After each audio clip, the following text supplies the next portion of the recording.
Yo, what's going on? It's your boy Artman Boxing, back with another boxing conversations. You know, it's almost that time, man. Rent's almost due, and November is coming, and which means Plant versus Canelo is going down. Man, I can't wait, dude. I was thinking like, man, maybe should I go out to that fight, but I was like, nah. The way that undercard looking like, I'm like, hell no, I ain't going to that damn fight. But shout out to everybody in the chat, man. Say you want payday. Hell yeah. Yeah, shout out to my dude D-Hot, man. We just sitting here cooking up, man. But yeah, you guys know what time it is, man. Canelo versus Plant. I know I got this Canelo shirt on, but it's Team Plant on this side. But salute to both fighters, man. I really can't wait to see this fight. I have a good feeling that we're gonna get one of those classic boxing matches where you're gonna see a level of skill that's very high, and that's what we want, right?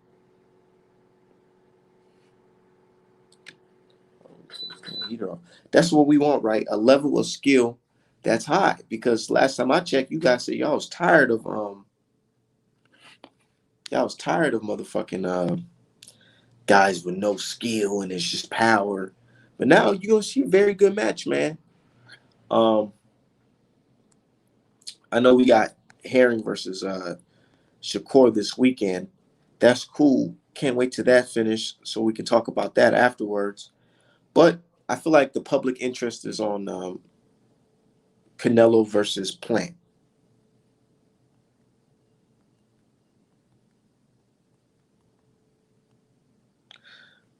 Hold on one second. Just letting everybody know we in live. We just cooking up, man.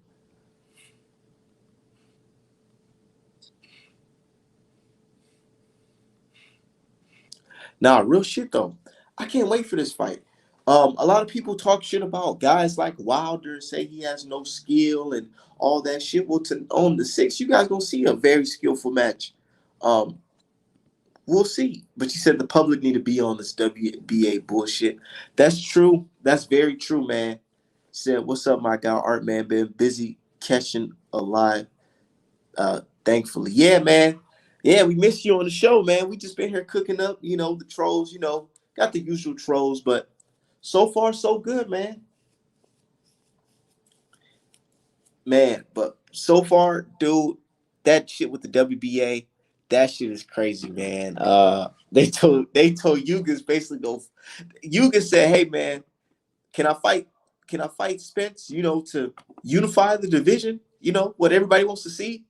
The WBA said, "Fuck you, nigga. You ain't getting shit." And I'm laughing, but deep down, I'm like, yo, this is really fucked up, man. I don't know why. I have no idea why the fuck Stenosis gets an opportunity to fight fucking Yugas, the champion. I literally was at Stenosis' last fight here in Minneapolis, and that shit was fucking dumpster juice, man. What the fuck? Against Collazo? Collazo was your victory that you... Come on, bro. Collazo? The fuck out of here. He said Mega Plant is going to see Jesus November 16th. He ain't Mega Plant, man. Y'all just mad. Y'all just be mad that we rooting for fucking America. But you see how I can wear a Mexico flag shirt and still root my people? Some can't do that. But check this out. Look, Plant, I have faith in the guy. I think he has the tools to beat Canelo. Can he execute it? Maybe. Hey, Isaiah, get this guy Nighthawk out of here. Get him out of here, bro. Get him out of here. Say you expose the WBA racist way. They trying to position Virgil Ortiz to get the WBA route. Watch. Yeah. Man, like what we were talking about earlier, dude. These people, they know how to orchestrate it, a situation where they put certain fighters in title shots, bro. That motherfucker's not, bro, he's not meant to get the fucking title shot. Said rats get dealt with. Yeah, get him out of here, Felix. Get them out of here. Rats get dealt with. You know what I'm saying? Look, they get dealt with. You know what I'm saying? Gotta hit them with the chopper. Ah, ain't nothing up in there. Gotta hit them with the chopper. Rats get dealt with around here. Nah, I'm just talking shit. Well, nah, the WBA, they full of shit, bro.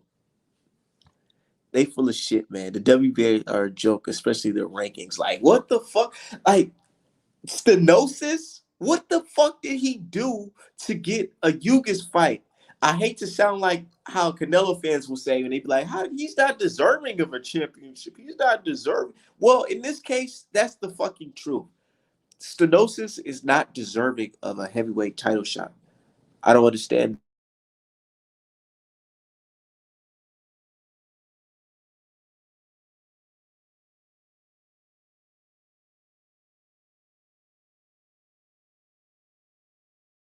Yeah, but yeah, most definitely, man. I just feel like they full of shit, dude.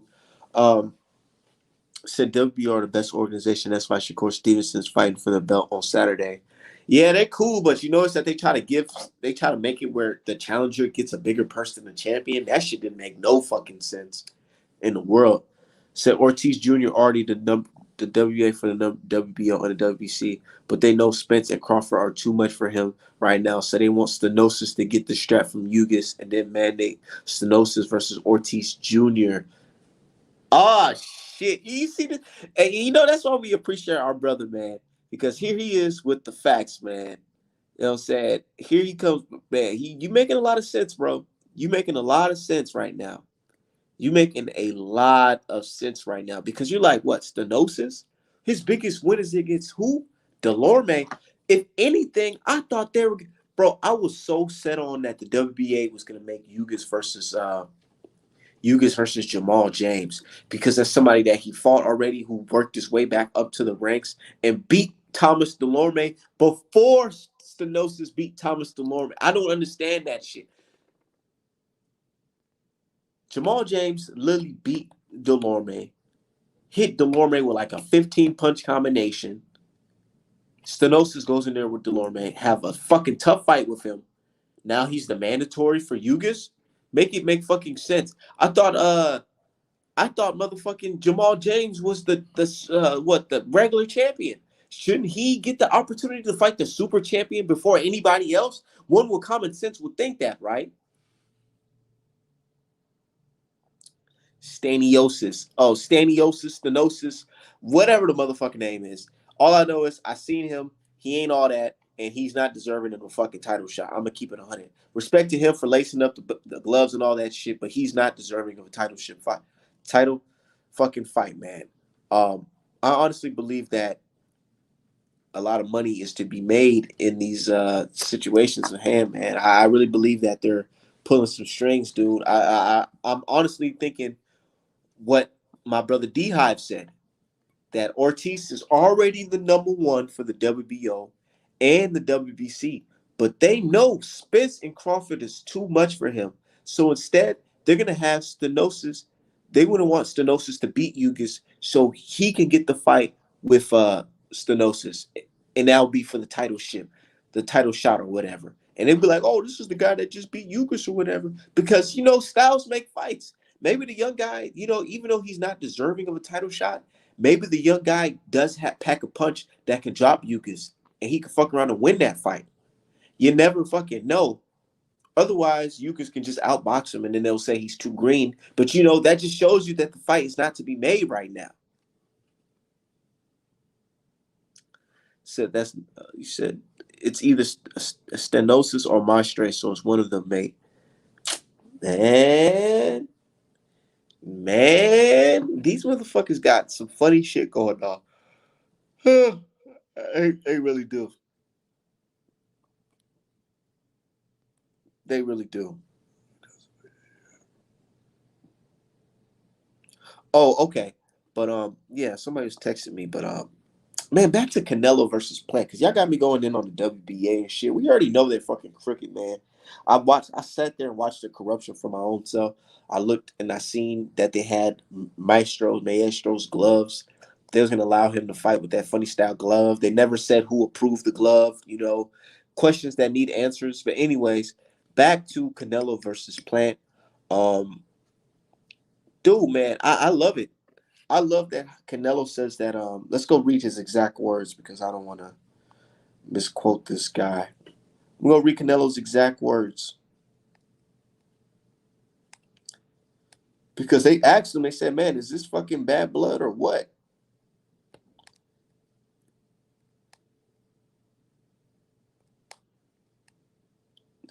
Okay, it says Canelo Alvarez on his dislike for Caleb Plant.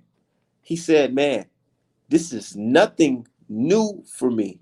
No, no, no, no. He didn't say that. He said, "This is new for me." Oh man, I thought he said this is nothing new. Well, this is new for me. I've never had as much bad blood with an opponent than this one. Yes, this is the most animosity that I've had heading into a big prize fight. I'm reading Michael Benson's tweet, and you know me, man. I stay on Michael Benson's post, so I was the first one to reply to that, and I said, man, that drug cheat talk really hurt Canelo feelings, y'all. That drug cheat talk really hurt Canelo's feelings, man. I'm gonna keep it 100 with you guys. Y'all may not want to say that shit. Y'all may not want to say it, but that's just true, man. That drug cheat shit, bro. I don't care what you say, bro. You can be clean. Canelo can be, for far as we know, he can be clean. But the fact that Caleb Plant keeps on bringing that up, it's like your chick that keeps on bringing up cheating. She's like, "Oh, how come you gonna hit up that other bitch? How come you just don't hit up that other chick?" And you like, "God damn, you bringing this shit up and it pisses you off." That's what the fuck Canelo going through right now. Caleb Plant, he bringing that shit up. He like, man, fuck all that shit. You cheat, your coach cheat, and the niggas in your camp are cheats. Now what? And Canelo is pissed off because you know what? You know what? The truth motherfucking hurts. The truth hurts. He said, "What up, Art Man?" The chat, LDB salute. Shout out to the brothers, man. We still riding. He said Canelo surprised someone stood up to him. Yeah, because he's used to dealing with bitch made motherfuckers. Oh, Canelo, even though I got a Canelo fight, I respect him.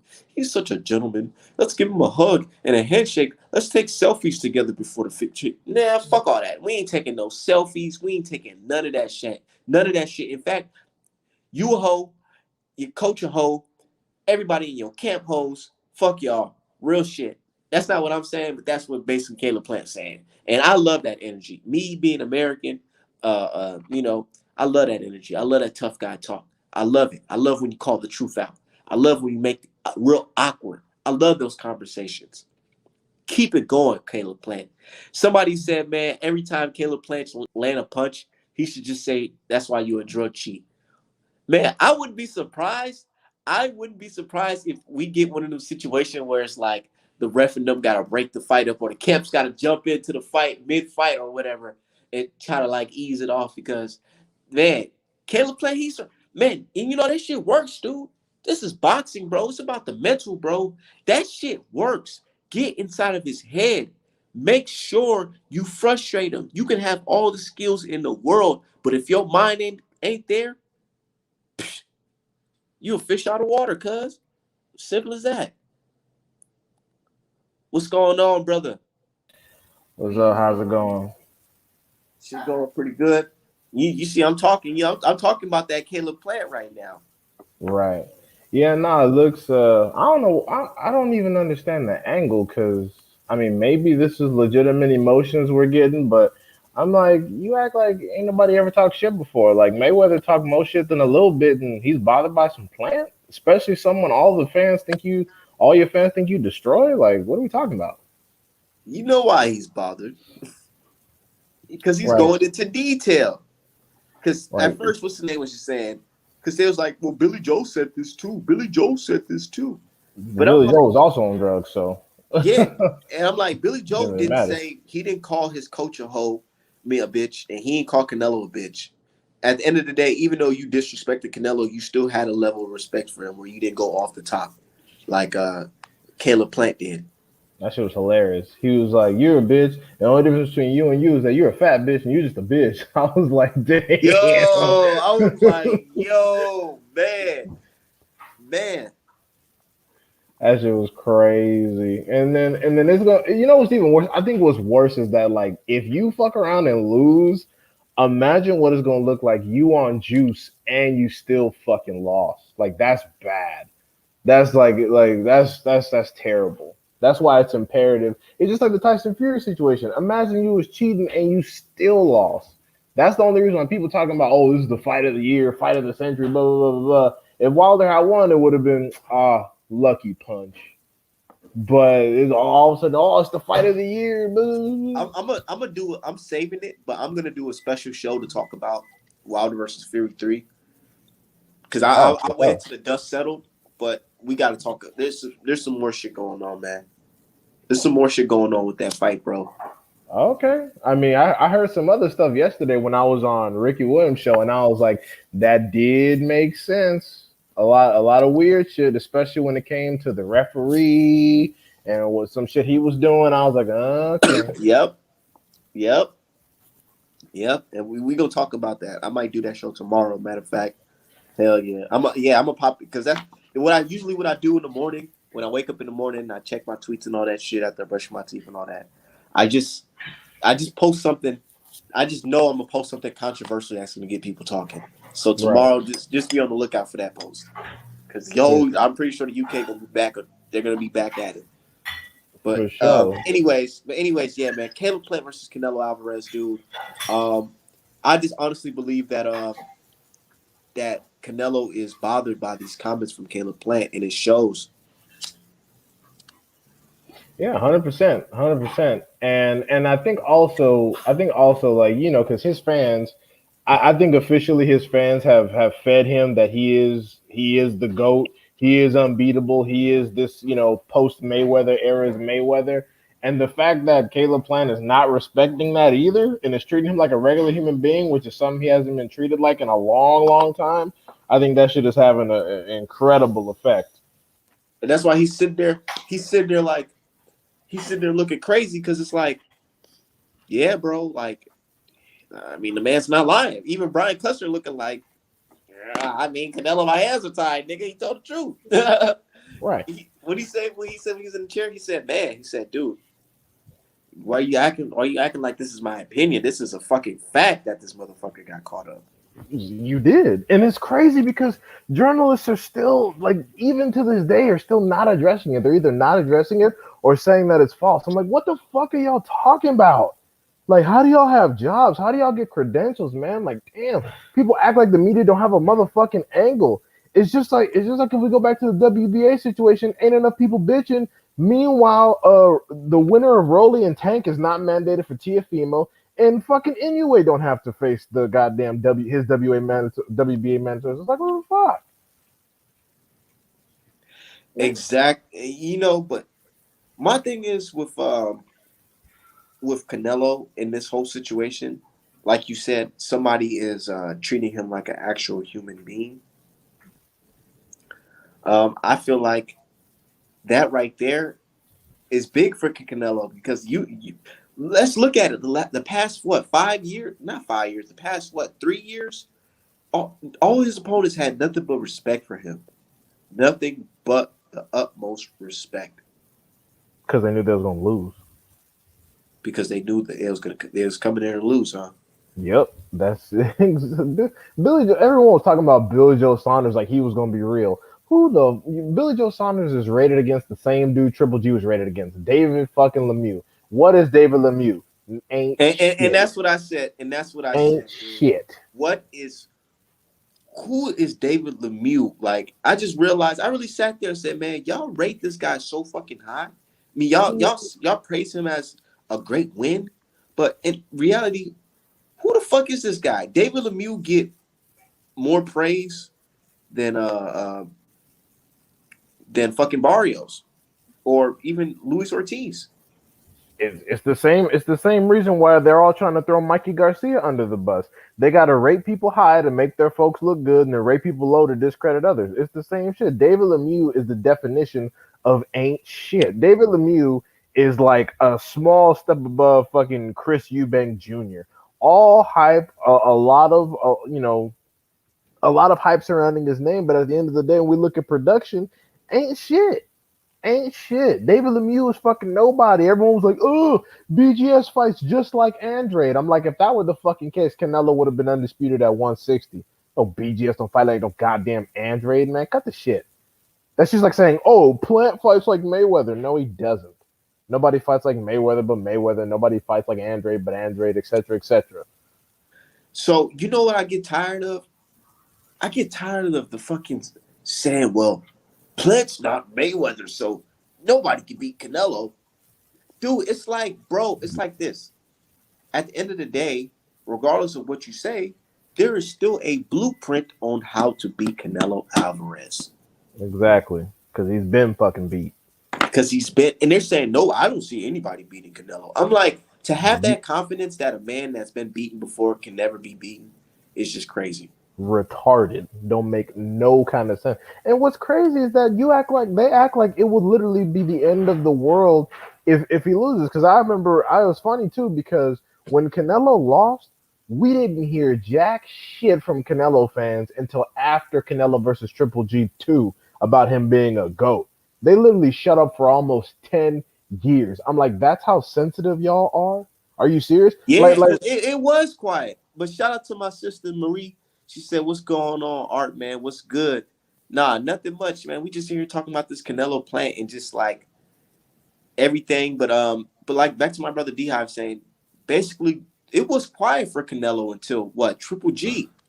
it was quiet until the result came back for the second Triple G fight because number one, that's when he failed the drug test and everyone assumed that he beat Triple G. I mean that Triple G beat him. Then he failed the drug test. Triple G went to fight Andre and Charlo's leftovers as opposed to fighting one of them, as opposed to fighting Andre for the second one, and then he came back and he got a decision.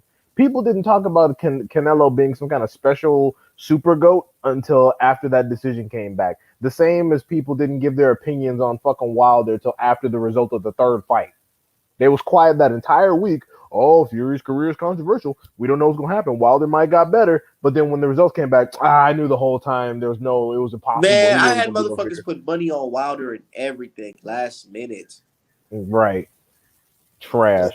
I know, right? But you know, it is what it is. With Wilder in that situation, it is what it is. We're gonna touch on that tomorrow. But Right. Fury, not Fury, Canelo. You know, somebody made an interesting point, man. They said, why are two of the fighters that wasn't known for having the best stamina end up getting stamina later in their careers, but got popped for peds and blamed it Exotic meats. on meat? Yeah, What are the coincidence? What are the and they coincidence? and they both gotten heavier. Yeah. They've both magically gotten heavier, maintained speed, and gained stamina. Because fucking what's his name? Canelo was gassed with Triple G because he was on his bike. But then all of a sudden, going up in weight, don't nothing phase him. Because he wasn't on his bike with Kovalev, but he was backing up a decent amount of the fight because Kovalev was fucking winning. And then all of a sudden, Canelo's style now to me is him basically he knocks your jab when you try to throw a jab, he knocks it off and he just walks you down and he does his head movement and then he waits until can get in there and hit you with a ha ha crazy ass left hook, uppercut. You know what I'm saying? It's like he has to walk you down type style. But when he was fighting Triple G the first time, it was like wasn't he none was of on that. his bike. He was on his bike. It was jab, but backpedal, jab, backpedal, three to the body, jab, backpedal. It wasn't no nuance, wasn't none of that fancy shit. But then you get in there with fucking Callum Smith, Liam Smith. All of a sudden you throwing uppercuts, doing all kinds of crazy shit in there. You look like a fucking you look like some kind of super dude. It's like yeah, that's the difference in competition. I'm telling you, when I was look, this picture right here, I'm gonna tell you right here. Look, this picture on my shirt, I'm gonna see if I can get a little closer. When I was drawing this shit, right? This image of Canelo, I can see his veins and everything. Motherfucker just looking big and like rock solid for 168. I'm like, man, and he's He look still fast like this and all that. In training, he looks 185 right now. Like his training clips, I'm like, bruh, look at this man. Look at this man is two burritos from fucking Cruiser. Like, bruh, this dude is fucking huge. Which one? Because the one I seen today, he looked kind of slim. I think it was on ESPN Twitter where he was in like his yellow gear or whatever. He looked 180 right there. If you look at them arms, like, bruh, don't make no sense. Mm. Yeah, it was on ESPN's Twitter this morning. But yeah, no, like it's just craziness, and like I always say, Canelo's style isn't particularly unique. It's the standard Mexican style, but it's slowed down. He doesn't always press his opponents if they're longer or punch harder than he does, like he did with Kovalev. He backs up, he shoots the three to the liver consistently. Constant jab, parry, and head movement. That's it. It's literally Mexican style, but not always going forward. Head movement and more active jab.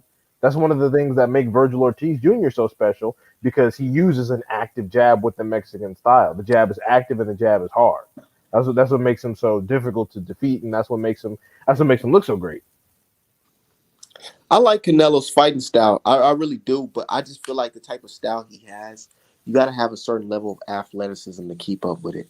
And I feel like that's where he may have got that extra push from with the meat because look how gassed he was when he tried to do it. Because you remember the first fight, even Abel Sanchez was saying it. He said, man, Canelo came into that fight fighting like a black guy. That's funny. Well, Abel would say some shit like that. That's funny. It's funny because people don't understand that Canelo can only hit you when you're in front of him. That's why whenever people are backing up from him, he always calls them forward. Canelo's feet aren't that quick because Triple G was simply walking him and was able to keep up and punch with him and keep that jab in his face. So his feet are not very fast. Canelo's not fast on his feet. Again, he looks quick against people that either stand in front of him or are slower than he is. and you see, he practiced to trade you right in the middle, right in the dead center. Yeah, he's not that fast on his feet. Triple Because G. what he does though, it's like somebody that's deaf or whatever, their eyes get better, and there's somebody that's blind, their ears get better. It's like you know, he since he lacks the leg movement, he just has incredible upper body movement. That's why he does these drills with the little thing. Look, check this out. It's because look, he knows he's gonna have to fight you right in the dead center. He can't chase you, bro. Yeah, he doesn't have the stamina or the speed. Yeah, he can't chase you.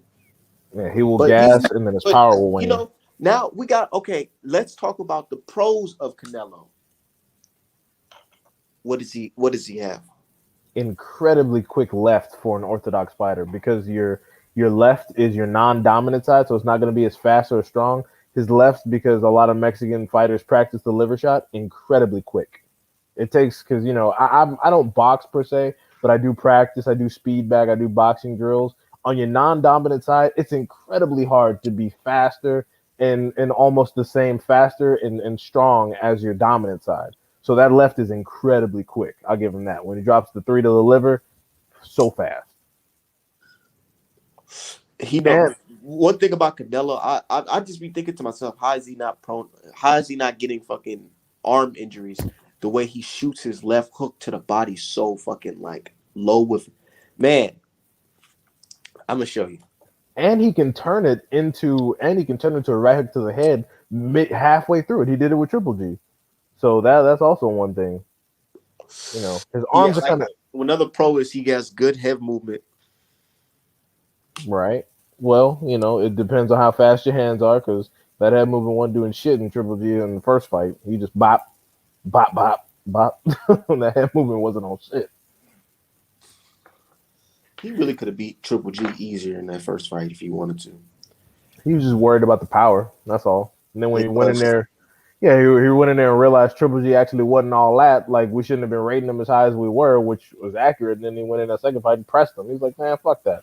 That's all you got. Because Triple G is not a body puncher. He's just a headhunter. He just, takes you out with hooks and jabs to the head. That's pretty much And it. if you get on that fucking, if you get on the ropes while he got you, he gonna hit you on the top of your head. Yeah, and then the damage your equilibrium and then fuck you up. That's what he does to everybody. most fighters from the Soviet era, they use the standard Soviet high guard and are incredibly vulnerable to body shots. That's why Yeah, Deverenchenko was, when he got on that ass, he was robbed of a knockdown from fucking Harvey. Keep him up, Doc. Keep him up, and then you yeah, gonna I get seen behind that Triple shit. G. I was like, man, I was Yeah, so fucking upset with that shit, man. Deverenchenko was on the verge of stopping his ass, or at least putting him down for that Down, round and putting winning him the fight. down. That Yeah, definitely would have gave him the win. But that shows you the level of corruption. And I remember fucking Luda Bella getting so fucking pissed off, screaming at the top of his lungs, like, "What the fuck?" Like, yeah, man, this shit goes down, bro. yeah. I still remember, and I feel like they edited it out of the zone video when they show you the full fight. But at the end of the fight, when it was time for him to answer the mic, you know what I'm saying, talk to the people, man, they were booing his ass. Even Triple G didn't expect to win. He looked disappointed Yeah. until the verdict came back. He was like, "Oh," but even he, because he comes from Kazakhstan and that pride, because he got his ass whooped. He was like, "Oh, I just came and did my best," but he didn't even look like he won. He looked fucking sad. He was like, "Yeah, I And just they got try my to ass say he whooped." was sick. He wasn't all that. He Bro, was it just look, I know it was some bullshit because he was sick too, because he was saying, I remember reading a boxing scene article. It said, and I don't know if it's the people are trying to say it's the language barrier or whatever, but he said the title was Triple G said, "Man, I'm scared of Derevyanchenko because I know what he possesses. I know what he brings to the table." yeah. He fights like me, except he's more technical. He's faster and he goes to the body. Yeah. They were like, he's basically me, but younger, quicker, and more technically proficient. That's why his nickname is the Technician. Yep, they robbed it. But that bro, they made that motherfucker go through three fucking wars, back to Yeah. back wars. And then he had to come see Charlo after, and then that fight Yeah, with that's what I'm Charlo. talking about. That's the war. That's the final war. I'm like, bro, I gotta feel bad for the guy. I like Deverenchenko personally, but that fight with Charlo, unfortunately, it stalled Charlo's career. That fight was why they came up with the franchise championship. They were like, "Oh hell no, are Hell you?" no. They were No, like, no, no, no. "Fuck That's no, not get this why. dude That's out of not why. here." No, the franchise championship came out right after he beat Hugo Centennial by knockout. Oh, that's right after because that's who he beat for the interim, right? Yeah, for the because Uh, I remember specifically remember watching that and I was like, yeah, bro, he win this shit. He about to be Canelo, man. Bro, I swear to God, I remember sitting there saying, man, I remember I was like, dude, he's Canelo's mandatory now. Ain't nowhere the fuck he could go. And then this franchise shit came out, and I thought, bro, I immediately thought that everybody was gonna write that shit off and say that's bullshit and call him out, but nobody did. They just let that shit rock. Two things I want to say. Two things I want to say real quick. So Go ahead. number one, obviously, when Deverenchenko became the mandatory for the IBF, Canelo dropped the belt. People, for some reason, think that it was money issues. Bruh, with all due respect to Deverenchenko, one of my favorite fighters to watch, he was a nobody. Okay, he was famous for fucking losing to Triple G at that time, I believe. So they were talking about it was money issues. He was outpricing himself. This man was asking for like No, $2 to $4 million. it was He before. wasn't asking. It was before the Triple G fight. Right. Okay, I apologize for that. Yeah, thank you. But yeah, they acted like this man was fucking asking for a gang of money. He was asking for, I don't think he was asking for no more than 4 million punk ass dollars, which should be like pocket change to Canelo. And he was like, "Oh," and then people were like, "Oh, he's outpricing himself." I'm like, dude, the reason why the deal fell apart, the reason why you got no official statement from Canelo's group, they just said they quote unquote couldn't reach an agreement. No, he dropped the IBF because he saw Deverenchenko was the truth. And as the Triple G fight proved, that was probably a good decision because he might have put fucking hands on you. And another thing, people keep trying to I swear to God, and it's mostly fucking minors, and I can't stand it. People keep talking about the hair follicle bullshit. Let me explain to you. When you say this to me, I know you're probably under the age of fucking 18 and shouldn't be talking. I can't stand how the ESL kids magically get PhDs in biology. Let me explain something real quick. When you fail two urine tests, there is nothing else that can vindicate you for those tests outside of a negative urine test. The reason why they tested a fucking hair follicle is because a hair follicle is easier to pass than an actual piss test. Because name what the fuck do you digest in your hair? Hair is external and not internal. When you get a fucking job, when you get a legitimate job that pays more than pocket change and you got to get a fucking drug test, do they test your hair? When you go to jail, do they test your hair? When you go on parole, do they test your hair? No, they test your piss because you can't fake that unless you get someone else's piss. So stop posting, he got cleared by a single hair follicle. Yeah, they used that because it was the lowest common denominator because this dumbass would fail a piss test again. I Stop doing that. I even heard that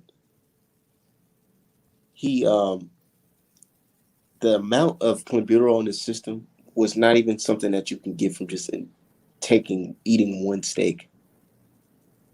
To fail a piss, do you know how much clenbuterol you have to have? And the people are saying that they're ingestibles. I'm like, bruh, this man is worth almost probably a $500 million. Do you think Canelo is eating his fucking clenbuterol so his liver can take damage? No, he's injecting it like a professional. Professionals inject clenbuterol. You know how much fucking beef you'd have to eat? Like, bruh, like that's what I'm saying. Like these fucking kids, they fucking barely graduating high school. Magically, they get their PhDs from Google University, and all of a sudden, see, it's a hair follicle. He's cleared. I'm like, no, he's cleared because Suleiman says he's fucking cleared. Because Suleiman is tired of seeing his people get washed. You touching on a touch a subject right there. What's his name? Cesar Chavez Jr. just got a retroactive ban today. That motherfucker's not even good. Who? My point exactly. The juniors? Julio Cesar Chavez Jr. just got a fucking 3-year retroactive ban for failing a fucking drug test today. Motherfucker's not even good. Why they not letting him get the Canelo pass? Right. Why nobody ever clown Canelo for fighting him? And going 12 rounds. Fucking embarrassing. And going all 12 at that. Bruh's trash. And my thing is also here's another thing. So I posted this on Twitter. You probably saw it. Fucking I was talking to Southern T about it. Besputin and Butev is about to face Jamal James, probably in your backyard, to be honest, for the WBA situation. I think it's in Vegas. I don't know why it's not here in Minnesota, but that's whack. Yeah, that's where he's from. Yeah. But Butev is about to face fucking Jamal James for to wrap that whack shit up. Now he fought Besputin, and Besputin whooped his ass because he couldn't hurt him. Besputin failed the drug test for that fight. That fight got flipped to a no contest. Why the fuck is Canelo, Oscar Valdez, Tyson Fury, Julio Cesar Chavez Jr., all those people, why aren't they being hit with that same energy? Why Besputin specifically? That's what I thought to myself. I'm like, dude, one would assume that that motherfucking, if he got caught up for that butyrol prior to the fight, was he on that clenbuterol in the first fight when he fought Triple G? Because we all noticed that he was fighting a little different. Even though he came up short, he was still fighting a way we've never really seen Canelo fight before. Canelo can't knock out or seriously injure anybody that's his size or bigger. Now he can. These are the fucking facts, and that's why. Can. Well, a lot of people even say that Kovalev knockout was suspect, which, it looked how it looked. I'm not gonna say what I think personally, but I'll say that. Losing the entire fight, 3-punch combo. Oh, Kovalev's down. Like, bruh, cut the shit. And then right after that, you go 12 rounds of Callum Smith. Get the fuck away from me. That motherfucker was mad as hell on Kovalev. I swear one day I feel like he must have got on Instagram drunk or something, but he was just pissed off seeing all these Canelo videos of him getting beat on. He was just like, man, give me a fucking full cap. I kick this motherfucker's ass. And I said, oh, shit. And you remember that? Canelo was like, oh, he's just a sore loser. He's just a sore loser. No, I do remember it, and that's why I'm glad that a lot of people find it controversial because people don't understand. When Kovalev, they say he's the crusher, like the crusher that Andre Ward fought. When Kovalev was younger, he killed somebody. Yeah. He killed somebody with his in boxing, kind of like Subriel Matias did to Dadashev. He didn't rabbit punch him. He didn't do anything crazy. He just beat him to death. Yeah. That guy went into his prime, fought Andre Ward, got his ass whooped twice. That's the guy that all of a sudden Canelo dismantled in three fucking punches. And Yeah, all just like Wilder, us fans all knew this is not the person we seen before. right, And you know what's so crazy? Our memory serves us that he didn't look like this, what, 2 months ago? Because he just fought 2 months ago. right. He didn't look like I, this 2 months. How did he not look like this 2 months ago? he's fighting 4 times a year. He's making history. Like, oh my fuck. If I was fighting the Yildirim's in the goddamn British royal family, I'd probably be all right too. Duh. Why you think it's such a bro? Why this nigga, bro? If this was a video game, right, and they show you like the amount of damage that your character took, what damage do you think he would accumulate in percentage wise against those three people leading up to this Caleb Plant fight? Shit. Honestly, because BGS put the most hands on his ass and he didn't really do anything. So I would probably say maybe 15%. Definitely less than a quarter. I mean, BGS got some good. I mean, BJS got some. He got some good licks in. He got a few jabs, maybe one hook or two, caught him, but he was mostly just trying to outpoint him and fucking survive. So he did the same dumb shit 5 times and then got caught. And also, people like to say that fucking BJS he didn't quit on the stool. Andre Berto did a 12 rounder with Guerrero with both eyes shut. That motherfucker quit. It was over. He was like, I didn't come in here to really win anyway. They all didn't come in to win. They came to get that fucking check and go to fuck home. Especially Yildirim. I keep asking Canelo fans, can you please tell me when someone was in a title shot off of a fresh ass loss? One. Give me one fucking example and like no major layoffs or retirements. I was at that fight. The Yildirim? You're doing versus Darrell. Oh, okay. That shit was right here in Minneapolis. And I seen that shit. And I said, this is the guy. When I was watching his ass get beat up on by Darrell, I didn't know that this will be the fucking guy on Canelo's resume in the year 2021. Craziness. Absolute crazy. Fucking like just the levels are like the levels are different. Like when Bernard Hopkins, like I said the other day, Bernard Hopkins was 43 fighting 26-year-old Kelly Pavlik and whooped his ass. But Yep. this dude who you're calling the GOAT is fighting Yildirim. Bruh, skip. Because he has to. I thought he was the man in charge. I thought this shit was bigger than belts. Yeah, and then they keep saying that, oh, the franchise French fries belt is only the 160. No. Go on the WBC website. You can challenge for any belt at any weight class, and you enjoy, quote unquote, special privileges when it comes to mandatory. Stop the bullshit. And it's funny because they're like, oh, well, the WBC voted on it. How did they pick Yildirim? How did they select him of all the candidates? Why not do what Wilder did and let Benavidez get his belt back? Wilder didn't have to reintroduce Tyson Fury to the fucking world. He just did that on some G shit. He's like, well, what's your belt anyway? Why don't you come get some, see if you can get it about me? And that's just how it went.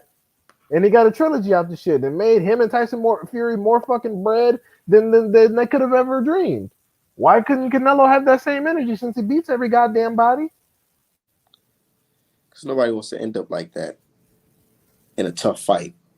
Right, yeah. Canelo haven't been in 50-50 since honestly, Triple G should have been a 50-50. All Triple G did was expose that everyone's rating Canelo too high because Triple G himself ain't shit. Whole career. You could arguably say that what's his name? Dervinchenko had a better performance than Canelo in the first fight. Arguably, that's a fucking fact. Dervinchenko whooped his ass with one eye shut. Yep. So yeah, you're right. I mean, it's what it is. You can watch the fights in fucking slow mo. I know I have multiple times. And you know what's crazy? Triple G and fucking what's his name? And Bivol are like the only ones in boxing that have no pressure to fucking unify. Why ain't nobody on Triple G ass? Well, I get that, but you know, because Andre and Charlo are black, and they don't want black people taking credit for knocking Triple G's ass the fuck out. I mean, Charlo might stop him, but not Andre. And Andre will just make him look horrible. But how Make come? him look like a fucking average fighter. Oh my god, they don't even, and people are afraid of that. They don't want that to happen. Yeah, that's why nobody will want to come see Haney right now. But how come Bivol ass and Better Biev ass, especially Better Biev, been sitting up there? Bivol at least putting in work at 175. I'll give him that. Nigga fought Pascal, fought Barrera, fought a bunch of people at 175. This nigga Better Biev been sitting up here doing jack shit. Ain't nobody pressured them to the fight. What the fuck is Bro, going they don't even on? mention him like at all. This nigga's supposed to be the hardest hitting puncher below heavyweight, and mean fucking while he's up there twiddling his damn thumbs, fighting whoever, literally whoever. Most of his resume niggas have not heard of. But they be like, well, he fought botched it. Botched it. Oh, great, yeah, the guy known for taking out an old man, just like Tyson Fury, old man near retirement. Yep. And that'd be your biggest win. Right. But like it's just like I swear to God, it's just this is what like and it sucks because there's a lot of casual kid like teenage discourse. Most of the people that circulate the casual bullshit that Dazen is now famous for promoting, those kids didn't start getting into boxing until after Mayweather retired because they wanted to see something different. That's why if you go on Dazen's fucking YouTube, they have all kinds of dumbass videos catering to fucking casual bigoted bullshit. Like, oh, is Devin Haney overrated? Like, why would you Is ask that stupid? But you know, it's just weird, bro. Yeah, is Mike Tyson overrated? Is his career overrated? Is Canelo the goat? Is fucking is does Andre have a resume? Does he deserve like all kinds of dumbass casual titles that I know they pick up from their stupid ass fans. But That's it's why they have the worst stable and the most support. They have the worst fucking stable, but the most subscribers on YouTube.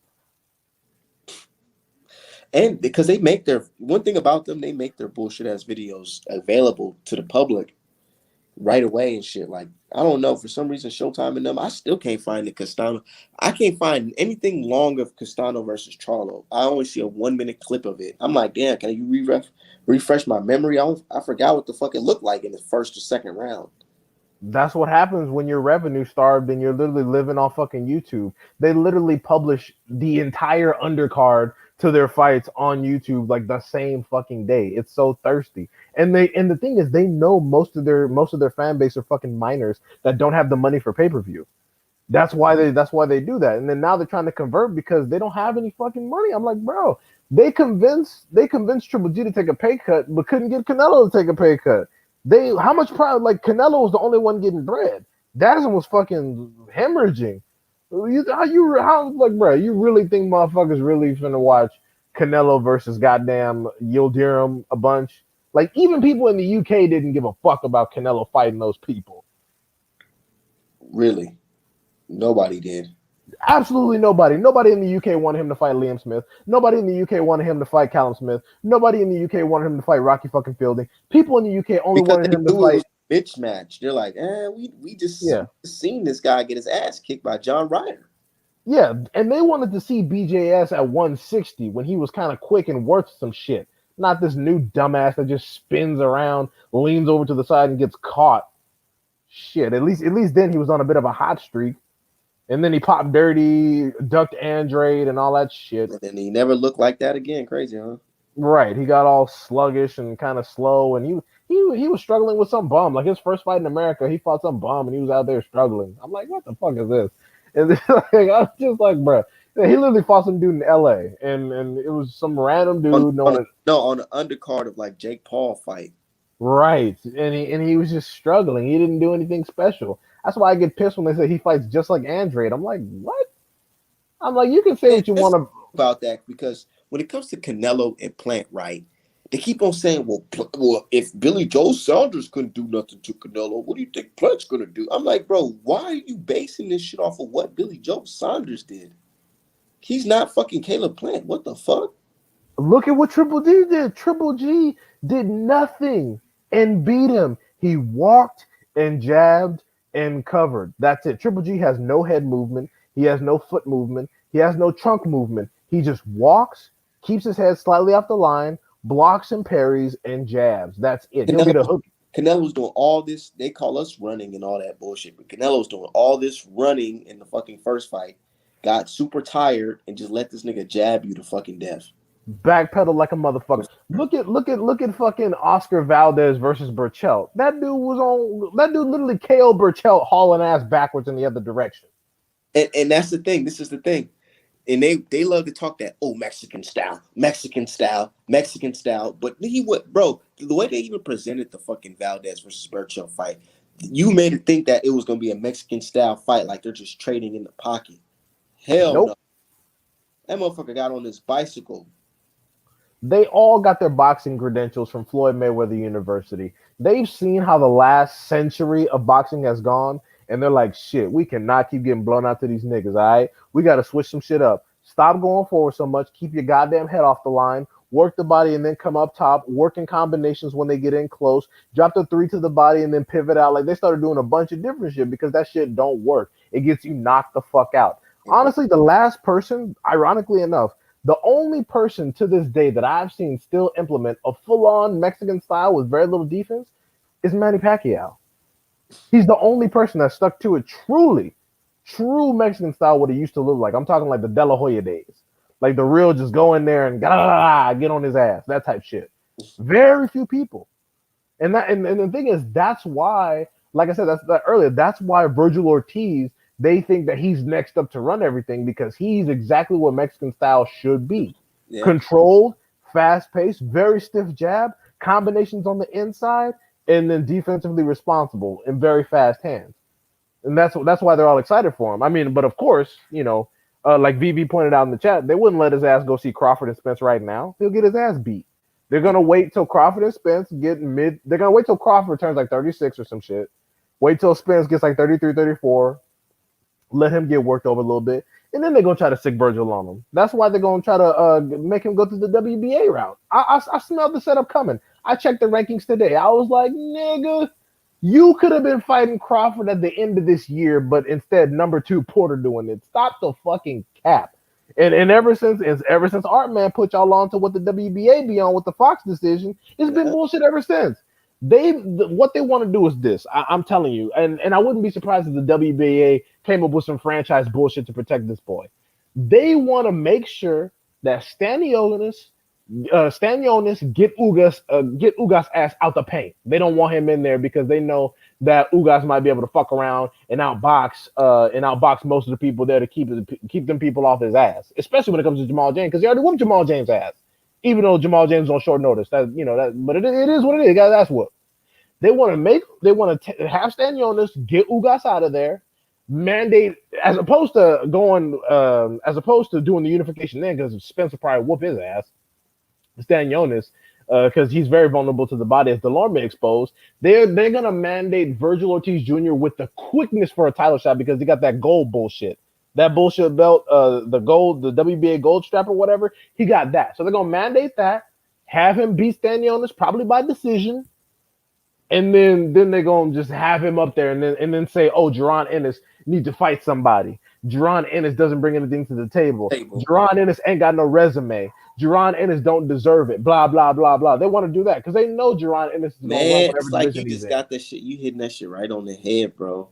They know Jaron Ennis is gonna run it. Jaron Ennis will tear his little ass out of the frame, and it just is what it is. They think that it's about. They think that for us we're being biased. I'm like, look, if Jaron Ennis was Mexican and Virgil Ortiz was black, I would say the same shit. I Y'all be would say, telling him put him in there with Crawford right now. and they should have because he would get his little ass beat. But no, they hit Virgil's team because look, Virgil Ortiz Jr. and Jaime Munguia in the same position. They both number one for two sanctioning bodies and ain't taking no straps. How the fuck you let the number two walk over you? He got 3 fucking losses. And you was running your goddamn mouth about fighting Crawford after every single fight. You cook Maurice Hooker. Ortiz fighting no Sean Porter for that opportunity. They just let him have it. Right. He just walked over. I'm like, yeah, because I'm like, don't get me wrong, Virgil Ortiz, great fighter. His team is very smart. They know Crawford right now would get that ass. He'll just take He's all the Crawford's not slow enough, huh? he'll take all that fucking that ups. He'll take out all his anger towards Errol Spence on Virgil Ortiz, and they don't want that. Precisely. Right. If they fight in Texas, they gonna Right. Yeah. be booing Crawford, and he's just like, oh yeah, Right. he did. And someone was saying that, he's a WBC mandatory, and he's gonna fight Spence in 2022. And I'm like, good. He'll get his ass whooped, which is why I don't think it's gonna happen. They're Bro. gonna. What's up?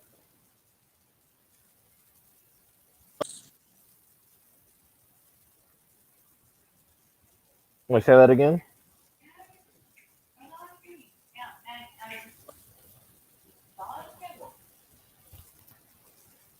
Let me say that again. No, I was saying keep on cooking. I gotta do something real quick. I'll be right back. Oh, no problem.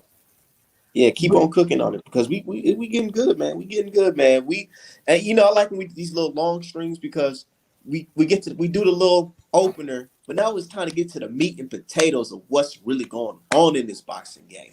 Because this shit is corrupt as fuck, and we gotta be real, man. This ain't no battle of the best fights the best, and they just climb up the ladder and then they fight the best. No, mother, it's this guy. He got the money right here. His team got the money, so I'm gonna put him right there. And then this guy got the money. I'm gonna make sure he get in this. Oh, we want to keep. They're playing chess. They're playing fucking chess. Meanwhile, people out here thinking this shit is fucking checkers. But keep on cooking. I gotta go. I'll be right back. For sure. No, yeah, they're using the Mauricio Suleiman model. That's all they're doing. They're using the Mauricio Suleiman model. They want to put their people in position to get straps and then hold them shits hostage. That's all it really amounts to. And I get it, but they just need to call it what it is. It's the same as when the WBC surrounded Canelo, Valdez, protected them with a fucking with a shroud of protection. Oh, you're immune to drug test violations, all this good shit. They want to do the same with Virgil. They want to get him a strap, keep him away from anybody dangerous, fuck around, fight some Mandos, get his little name up, wait till Spence and Crawford maybe fall off, get old, show some vulnerability, and then unify the shit out of it. And then they probably gonna do fucking what they probably gonna do Jerron Ennis just like Charlo. They're gonna be like, nope, you don't deserve it. Ain't fought nobody. Ain't got no resume. You're fighting my leftovers. And like I said, wouldn't be surprised if the WBA fuck around and invent some franchise super champ bullshit. Or watch this. Watch they put all the franchise privileges into the super championship situation and then eliminate all the other belts if Virgil gets the strap. And I say if. I say if. Because Virgil can get his ass whooped.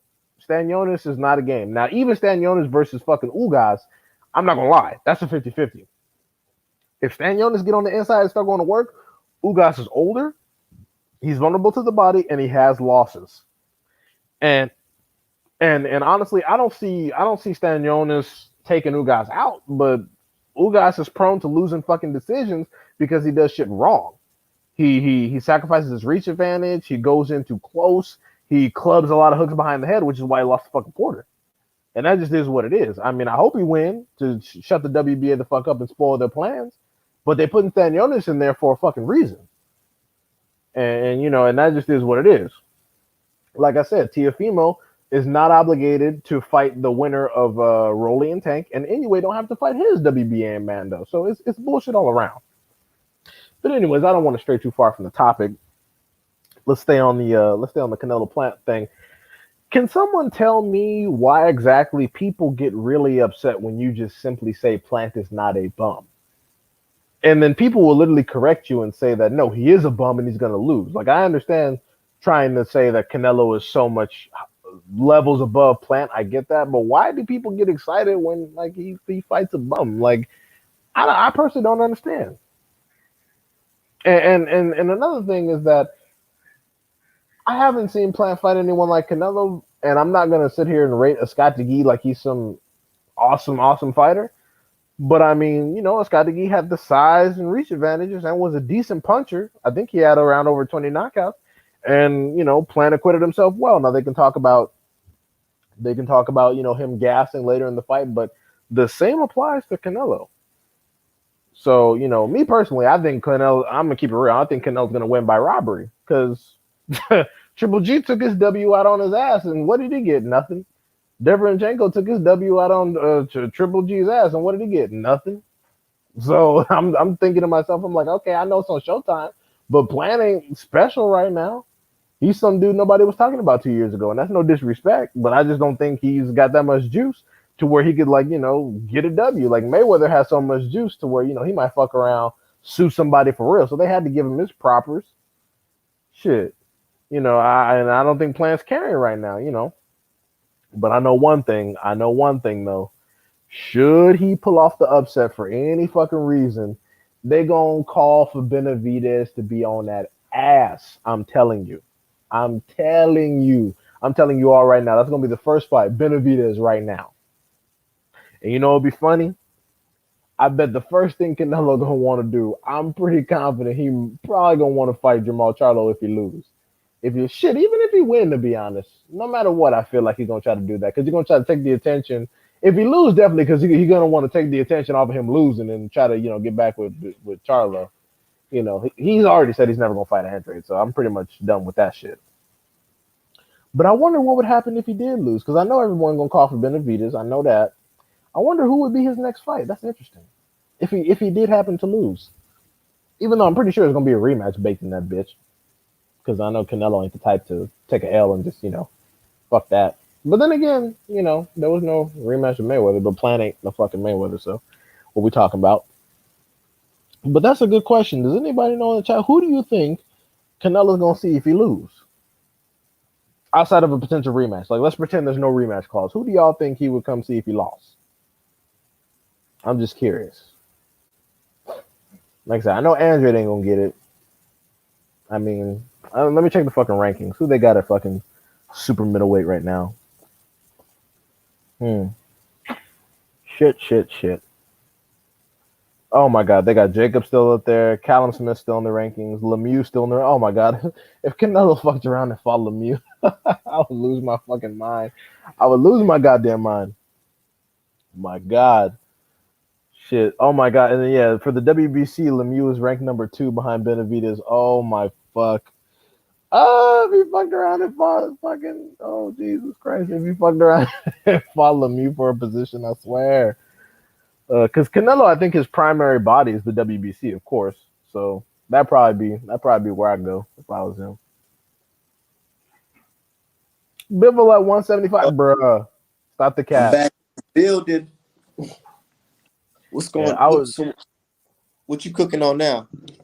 I transitioned from the Ortiz situation. I was trying to ask, who do you think Canelo gonna fight if he fuck around and lose? Who do you think his next opponent would be?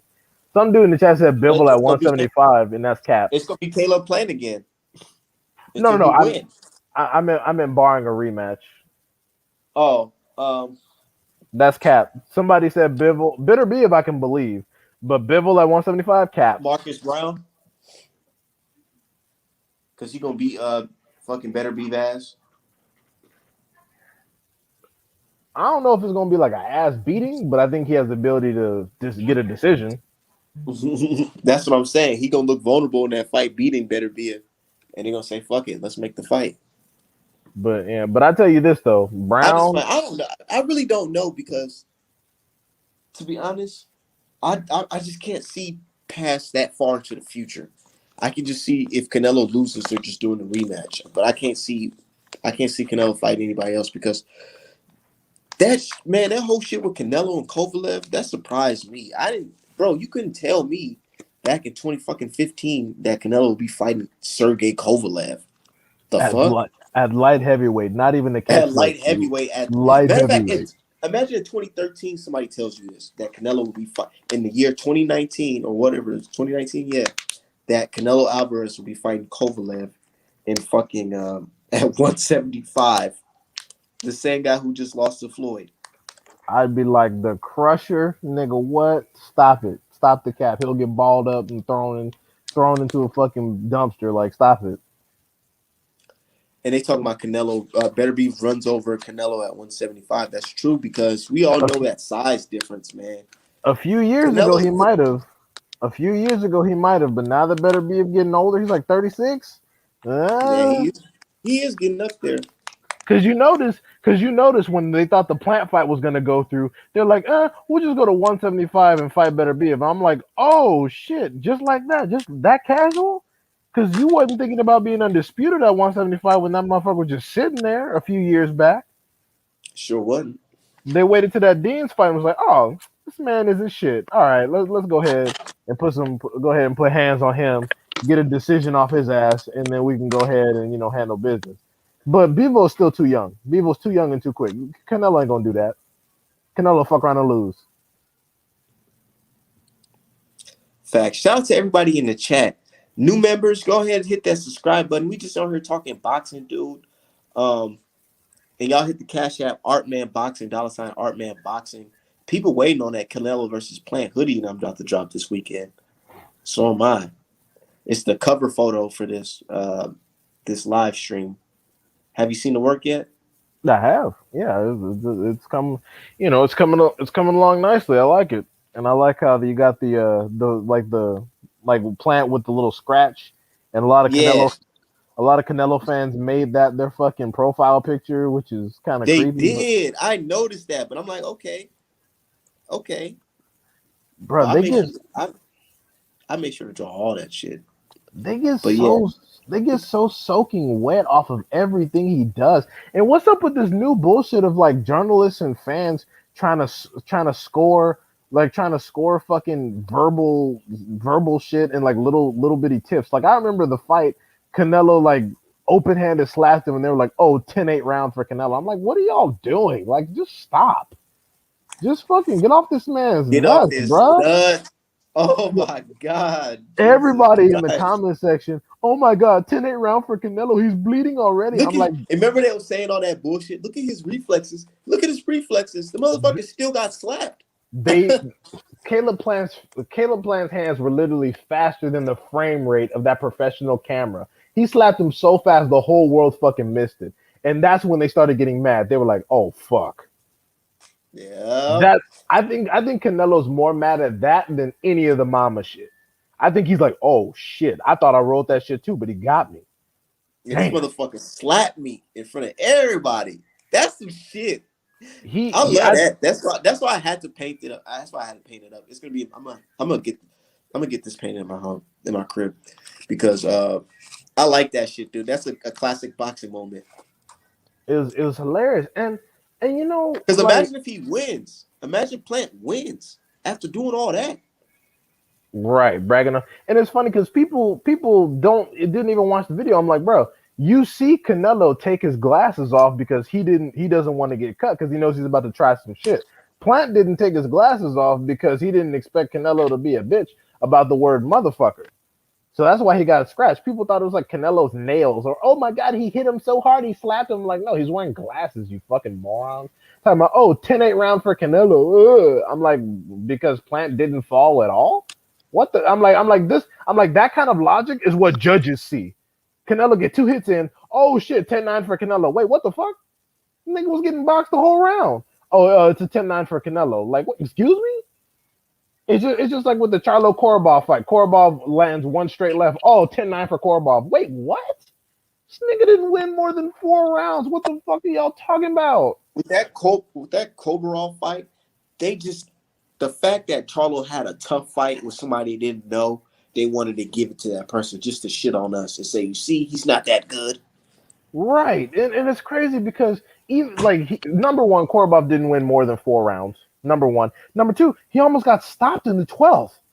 If they had Look, gone answer that question right there, brother D Hive, on the screen. Oh, Canelo that's is the to Mexicans what Floyd is to blacks. They can both do no wrong.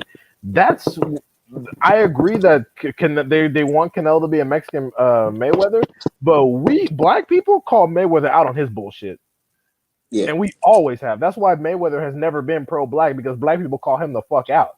So let's stop the cap. Like just today, Mayweather. I mean, no, yesterday, Mayweather running his mouth about Mark Breland. Black people were like, "Hold the fuck up, player! Didn't you try to come in and take Mark Breland's job, nigga? Hold the fuck up, player. Because I distinctly remember, I distinctly remember Floyd Mayweather literally saying, if Deontay, and I have the article, so don't fuck with me. I can drop receipts on you. I posted on Twitter. No, Floyd, I believe you. 'Cause I've seen it. Floyd Mayweather literally said, "I can train you to beat Tyson Fury," and Deontay Wilder was just like, "Nah, I'm cool. You know, you bet against me, shit like that." Blah blah blah blah blah. Then fast forward after the third fight, literally like a year or so later, all of a sudden Mark Breland's the amazing elite trainer that ain't nobody motherfucking hiring. I'm like, so it was cool, you know, when you try to take a nigga job, but when you get declined, all of a sudden, yep, Mark Breland was right the whole time. I'm like, but why did you try to fucking replace him? Hmm? Huh? Because it appears that even you knew that Wilder needed somebody better than Breland. Because I know you don't think Breland better than you. Nobody better than Floyd. Floyd's head is so damn big, and could nobody possibly be better than Floyd? And then Floyd El, wondering. Floyd is wondering how in the world did Wilder lose, but he got more respect than him within the community. right. He's wondering like, I got all these cars, all these women, all these properties, all this money, but this guy who just lost, who network ain't close to mine, but he getting all the respect from the people. Why? Why? It's something that you don't understand, and what Wilder got is something that money can't buy. Can't buy that. Can't buy the respect from our people, man. We And gotta what's see, we gotta see it in you, bro, and that's what they don't like, bro. Or but go ahead. I was gonna say, and that's what Floyd doesn't understand. You cannot purchase it. And what's crazy is that Floyd, it's so easy to get our respect. Either don't talk at all, or when it's time for you to speak up, just say what the honest truth is. Floyd has never the one thing I respect about Floyd, he's never been a pro black type person. He's always been a money person, and that's fine. But when he did, like for example, I think he blew the last of his little bitty black credibility when he had with that Gucci situation. When Gucci was being openly racist, and he was like, "Fuck it, I'm still wear Gucci." We were You like, could have ah, waited till the shit died down, Floyd. God damn, nigga. "No, that And that's then no, a moment like that, that's a shut the fuck up moment. That's a, like be like yeah, Jamal Charlo right now. Don't say shit. Don't say shit else. Just be quiet. Wear your Gucci and just be fucking quiet. Shut up. He went out of his way to be like, I don't give a fuck what y'all talking about. I'ma still be wearing Gucci, so y'all could just keep crying because I'm rich. It's like, all right, nigga, cool. Got you. Good. and then Right wonder why there. niggas want to work with him. And then even his own fighter, man, I wouldn't be surprised. Not saying I'm looking forward to some shit like that, but I wouldn't be surprised if Javante Davis get big and says, you know, I don't want to rock with you no more, because Javante Davis get the level of the respect from the people that Floyd Mayweather didn't capture. Yeah, he Jav- respected on the skill in the ring, but outside the ring, we like Javante Davis too. right, because he keeps it real. You know, I mean, of course, we don't like that he gets into trouble, but he don't forget where he comes from. He visits his people, which Yeah, may or we may, don't. which We love people who don't forget where they come from. right, because I'm within. Yeah, because I came from LA and I'm within driving distance of Baltimore, so I'm gonna check out the boxing gyms around here before I pick one, so I can start training more serious. But you know what? That's a good point you brought up because let me tell you, I was watching the Showtime thing, like the little thing they did about the Barrios fight with the cameras they using. I could tell that Calvin Ford and Tank look visibly annoyed when Floyd is trying to tell them they down on the fucking cards. And I'm like, first of all, Floyd, how the fuck do you know? Second of all, Floyd, where exactly is Barrios outboxing Tank significantly to where they have to be that worried? Now, if he was trying to say they're gonna rob you on the cards, that I completely get because everyone wants to see Tank lose. So if he was trying to say, look, they're getting ready to rob you on the cards, you got to stop him, that I completely understand. But I can tell because Floyd is not. I don't want to say he's lazy, but he's not the kind of person to rub Vaseline on your head, give you some water, and give you real instructions. He's not that guy. He's not going to be a real coach like that. But he just wants to give you some pointers. But I can tell that whenever Javante is fighting and Floyd is screaming shit from the side and Calvin's trying to really talk to Tank and get him to listen, they both looking annoyed. Like, God damn, nigga, okay, we get you the bankroll, but fuck, let us work. It's hard because it's like Floyd is the boss, but Calvin Floyd. I mean, yeah, was it Calvin Ford? Calvin Yeah, Ford. Calvin Ford is his actual Calvin Ford, coach. he has coaching experience with this specific fighter as well. He's a mentor. And they have a special bond. So like they got this. Like what they say on you seen the movie Straight Outta Compton. Right. Yeah. You remember when it was in the studio and Jerry Heller was there or whatever and Suge Knight and he was like, hold on, we got this. And then it was like, no, we got this. Cause this is our fighter. You know what I'm saying?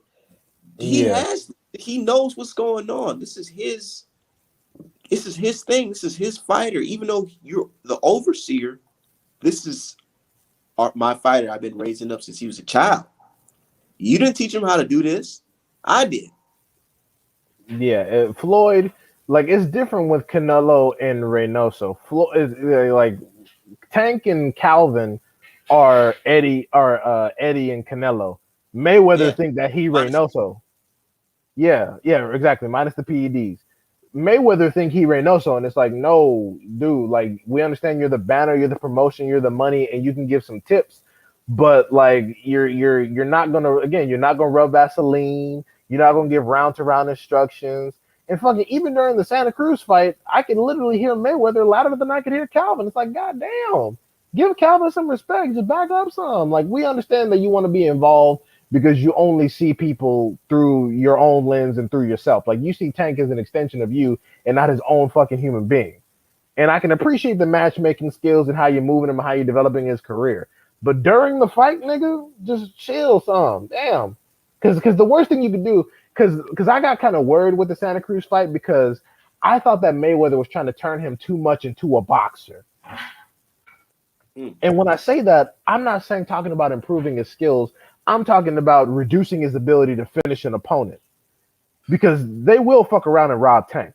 They will do it. Even during the Santa Cruz fight, people were talking about how Santa Cruz is outboxing him. I'm like, what the fuck? Santa Cruz's head was bleeding in the second round. Which part was Santa Cruz really outboxing him aside from those little De La Hoya like flurries where Tank, got bopped a few times? Tank was winning that damn fight.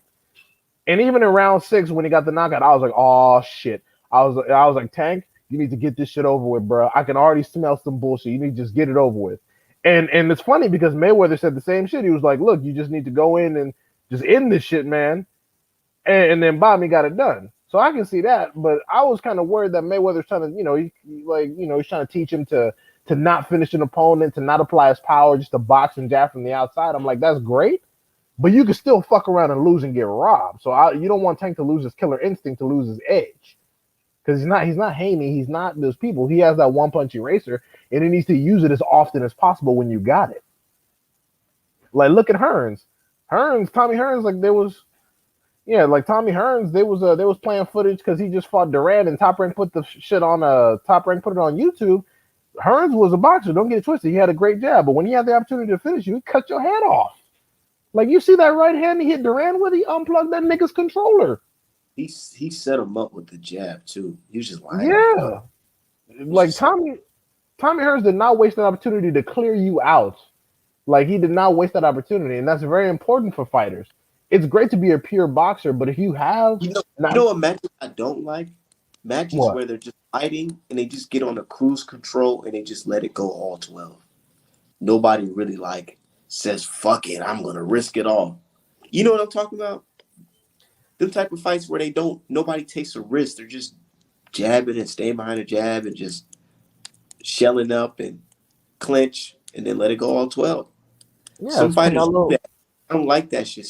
There's only a certain level of fighters that know how to turn it up. Like, and that's why I respect Crawford. Cause I always say Crawford, he got that dog in him. Right. Yeah, I mean, the fight you just described, shit. That was let me think of something. That was Canelo v Triple G one. That was that one. Charlo versus Brandon Adams. That was kind of whack. Not gonna lie. That was weak. But yeah, no, I get it. And also sometimes, like, you know how in the sperm He was weights, fighting, Brandon Adams was fighting in defense mode because he felt Charlo Power said, "Hell no, I'm good on that, coach." yeah, like, and in like the sperm weights where like Estrada and them fight, they're so small they don't carry that much power. They just be beating each other for fucking just randomly swinging and clubbing for like 12 rounds and nothing happening. They're like, oh, These are real fights. I'm like, you don't even know these motherfuckers. These goddamn midget fights. Or Like, all these like punches, but none of them have no power on that bitch to do yeah, anything. that's why when Estrada and Chocolatito went to go see Sarungi side, they got fucking like Chocolatito got destroyed back to back. He lost the UD and then he got knocked the fuck out. And then Estrada, I think, beat him once, and then he got beaten at UD. But yeah, man, I agree. I agree, and that's why it's important to have that killer edge. And also, the reason why Tank sells is because knockout sell, knockout sell. Despite what these fucking haters are telling you.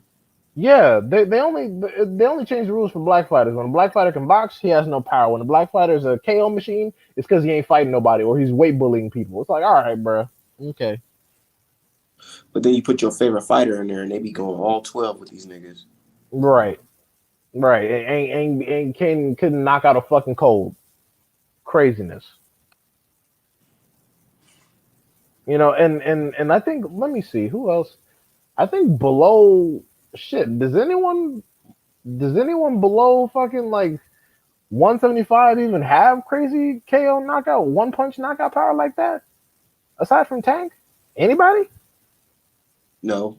Teofimo Lopez got some decent power. And that's why they Okay. claim, they like Teofimo Lopez because he can box a little bit, and he can bang. He can knock dudes out.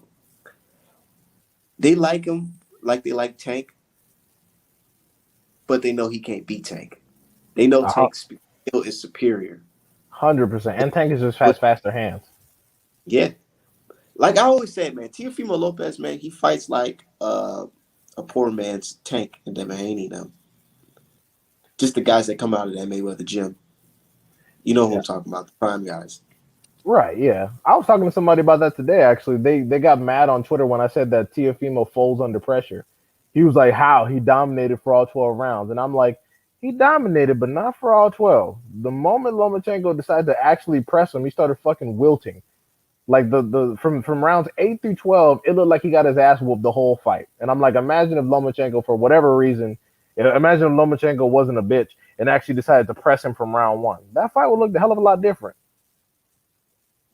Imagine Loma came in there fighting like the way he fought Nakatani.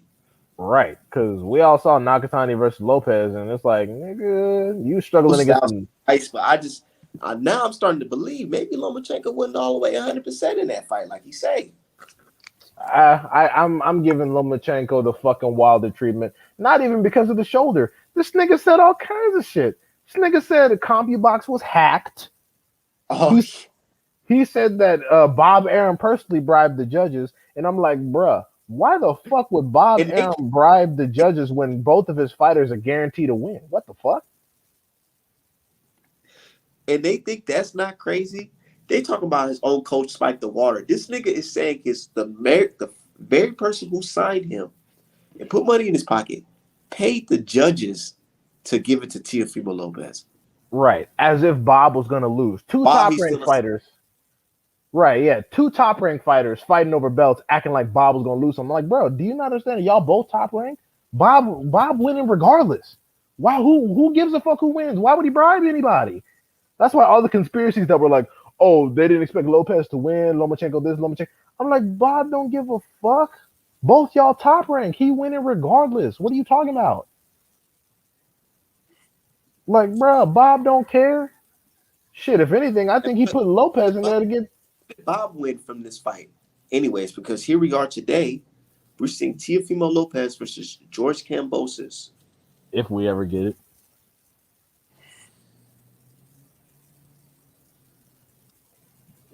If they ever fight. Yeah, they said they fight November 27th. Oh, really? Okay, watch They it be spoke. fucking January.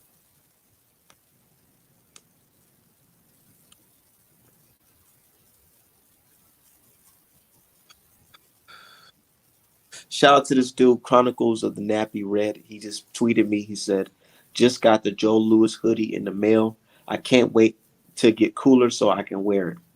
Yep.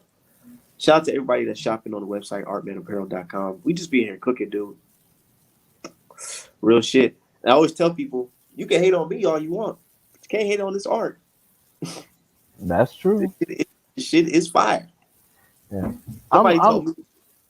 man, Oh, go ahead. not not to toot my own horn or something, but you should see the Facebook groups, man. They be having debates and shit, and they be telling, they be like, dude, I don't know, but man, these boxers need a seriously hire art man to make their fucking merch because some of they shit be looking like not up to par.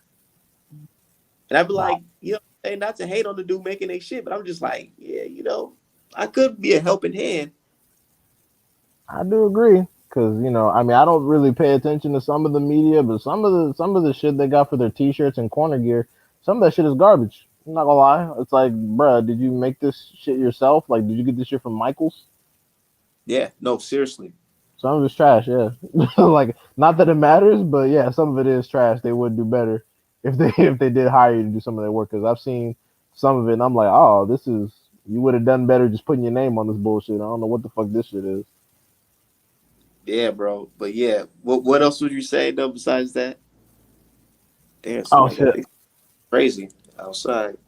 Oh no, yeah, I was just talking about the Teofimo Lomachenko thing, and I was gonna say honestly, I think they put Lopez in there. I think they built Lomachenko up to have Lopez take over because, like I said, Bob Arum has never hidden his affinity for a certain group of fighter and where he's gonna make his bread in the United States. So, if anything, I think Lomachenko was put there, hyping him up off of absolutely nothing but an amateur career and a win over fucking young Gary Russell, putting him on the P4P list so Lopez can come and take over. That's it.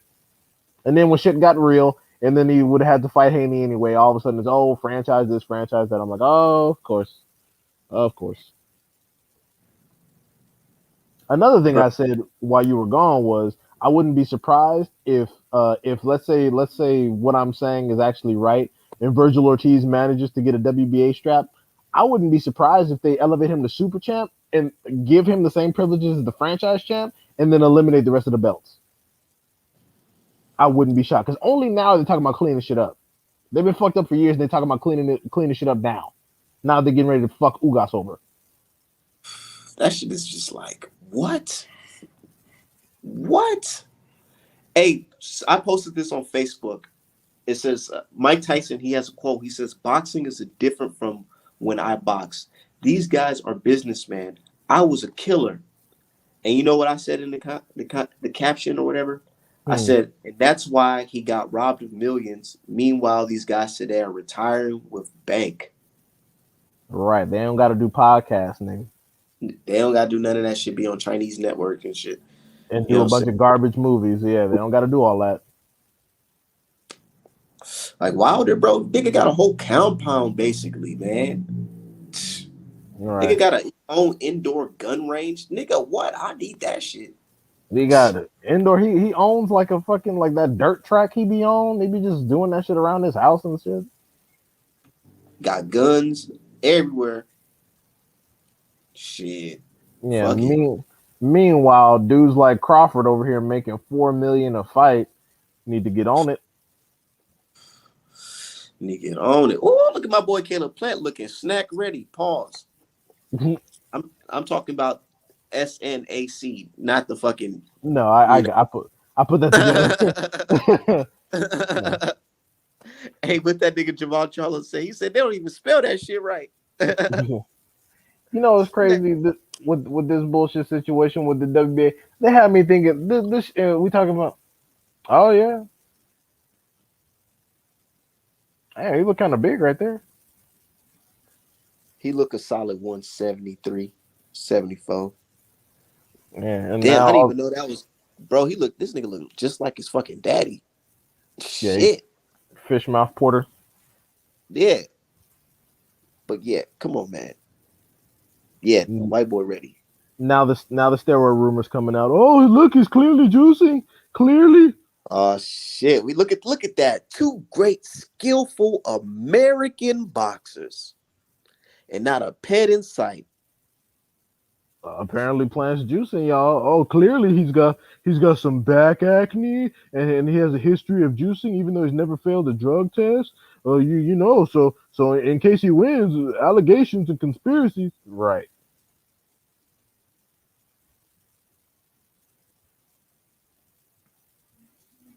right on time. Right as we're getting close to the fight, suddenly Caleb plants a habitual steroid cheat. Uh huh.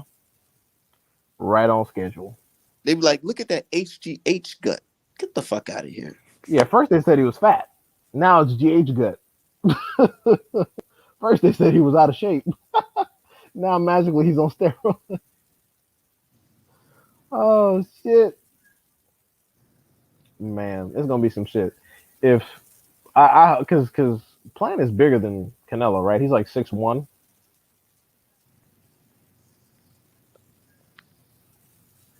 You say And he's like 6'1"?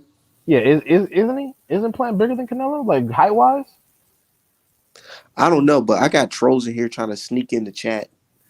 Hell no. Fuck all that. I don't know you, dude. I Yeah, got let some me. real weirdos.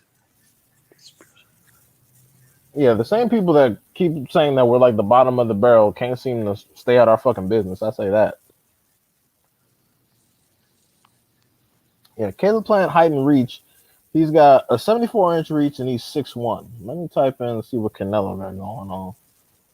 I should know this off the top of my head, but oh shit, Canelo's 5'8" and has a 70. Oh, this might be some He's shit here. Canelo's 5'8". I thought Canelo was like 5'7".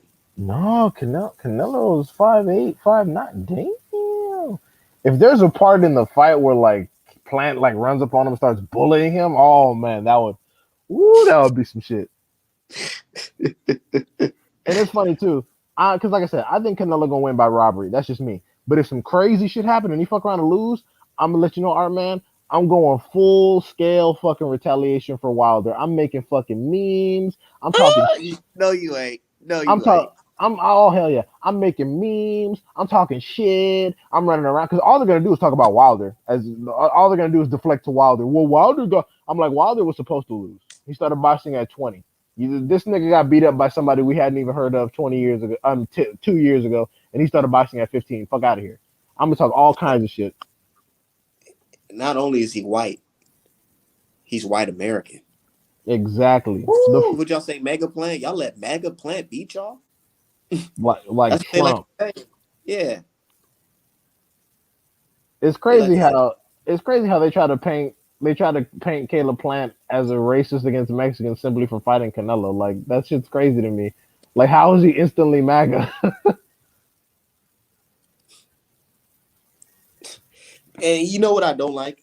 I don't like how these American-born Canelo Mexican fans or just Latino fans, they'll be like, "Oh, why are you guys rooting for fucking Plant? He's not black." I'm like, dude, so you tell me I can't root against my country? I mean, I can't root for my country?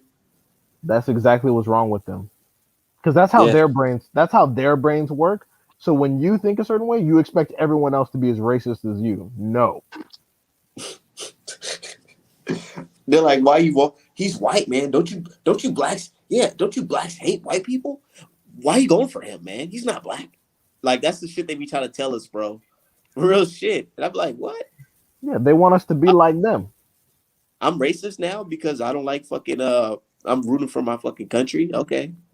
Yeah. And it's funny because it's like you'll just say you don't like drug cheats or franchise champs, and then they'll be like you're racist against Mexicans, and I'm like, if that's the case, then basically you're saying that Mexicans are drug cheats. I'm not saying that. You're saying that. I'm not saying they're drug cheats. You saying they're drug cheats. Everybody keep popping up dirty, even the ones like Julio Cesar Chavez Jr. that ain't shit. Everybody Yeah. keep popping up dirty. So there must be some magical motherfucking tacos. I tell you that.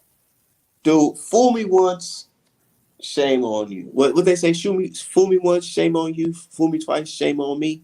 Or whatever Yeah, that shit is. You know that fucking saying. All I'm yeah. saying is that shit. You fool me one too many. And if this One too man, many. How you gonna tell me that it's in the meat and it's in the tea? What is going on? How is it in the meat and the tea? Next thing you know, it's in the water. It's in the Gatorade bottle. they're gonna say Mexico is such an enchanted special land. It gives all our warriors fucking superpowers. Like, yeah, all right, nigga. Okay. Mm-hmm. For sure. Bunch of damn cap. My thing is though, is that okay? If the WBC want to open up juicing like boxing, open up a division where it's all juice, and then let them niggas go at it. Like Cut the bullshit. People, They gonna call that shit Boxing X. yeah, like people will pay for that. Dudes on like all the juice, like peak human fucking performance. I'm People pretty will sure pay that's for what that. I'm pretty sure that's what uh all the fucking early UFC days was doing. Motherfuckers was on that juice fighting. Oh hell yeah, the fucking like glory kickboxing and all that '90s crazy shit. Yeah, I'm pretty sure Oh, a lot was on the juice. I definitely because Vito Belfort's ass was prime juicer. He was fucking huge, just balling niggas up. And then they brought in that USADA testing, and all of a sudden everybody got real regular. Shit. Yep. But you know what's crazy I never about understood anybody getting upset because somebody wants drug testing. yeah, the only people I heard getting upset about drug testing are Canelo, Pacquiao, um, or who else got mad? I don't think I'm not sure if Fury got mad about specific drug testing, but yeah, only people that get heated about drug testing are the ones that are suspect or the ones that have failed already. Because am I lying when I say that Pacquiao didn't have Olympic style drug testing against Keith Thurman? Is that true? Am I lying? Nope. Speaking of that, so how are you feeling boxing now? Like, how's it going now? You think it's improving or what It's improving for overall? it's improving for some people. As a sport, it's getting very political. It's getting very it's obvious the bias now. And what's terrible is that media is catering to it. As opposed to trying to keep the record straight, journalists and media are caving to it. The children of the people who thought that Canelo could fuck with Mayweather are now grown up and they're on Twitter and they're talking and they want boxing to be different. They're tired of what boxing has always looked like and they want it to be different by any means. They want the face of boxing to be something different. Like you ever notice how they have to repeat shit? They have to keep telling you Canelo's P for P number one. Canelo is the face of boxing. Canelo is P for P number one. Canelo is the face of boxing. When other people were actually P for P number one in the face of boxing, no one had to repeat that shit every day. They didn't have to defend it. We knew. When Mayweather, Roy Jones Jr., Bernard Hopkins, De La Hoya, Marquez, when they were all on top, we knew who the top dogs were and no one needed to say it. But y'all got to defend Canelo every single fucking day. It's like you're trying to convince yourself. Because even you know it's bullshit. Canelo's like the new Mayweather. He learned so much. He learned so much. You know what he learned? He learned to never fight another undefeated Black American. Sorry, hate me Yeah. all you hate me all you want. He That's what the learned. fuck he learned. That's what he learned because Roy Jones said something similar, and they basically told him to shut up. Roy Jones said basically, man, I don't think he really improved because he hasn't really fought that guy and showed super separation. That's type of style. And they're just now they want when it comes to Canelo, they defend the shit out of Mayweather, but they used to trash the same people defending the shit out of Mayweather, they used to trash him. They But called now him they're a saying, cherry oh, picker. Canelo is just I mean, Floyd Mayweather is just so great that there's nobody ever like him. There's nobody that could ever touch him. So that means nobody can ever beat Canelo because that's a special person. And I'm just like, bro, get the fuck out of here, man. I'm telling you, there's a blueprint that's already written to beat Canelo, and I wouldn't be surprised if the brother Caleb Plant pulls it off. Right. Because this type of style, Canelo has trouble against this type of style. And what's worse is that Canelo also got exposed by someone who's not even close to as good a boxer as Mayweather, which is why he wouldn't campaign at 175. Triple G, just a slow, plodding puncher with a good chin, and you can walk him down and beat his ass. You don't even have to knock him out. And people are like, oh, he's gonna go see Bivol and Better Be at 175. Nigga, shut the fuck up. He would have done that already. Are you crazy? Better Be would have broken his fucking neck. Imagine Better Be if walking your ass down like Triple G did. Bruh, stop. Your ass wouldn't last more than 6 rounds with that dude. You know how much ring they'd have to put in there. They'd have to get your ass a fucking tracksuit. You be running so fast, you'll have fucking sock burn. And you know what's so funny? When I was telling people about this Canelo versus Plant fight, I was telling people, man, I said, dude, check this out. One of the reasons why that fight probably got started up the first time is because that ring as well. He know what type of opponent he's about to fight.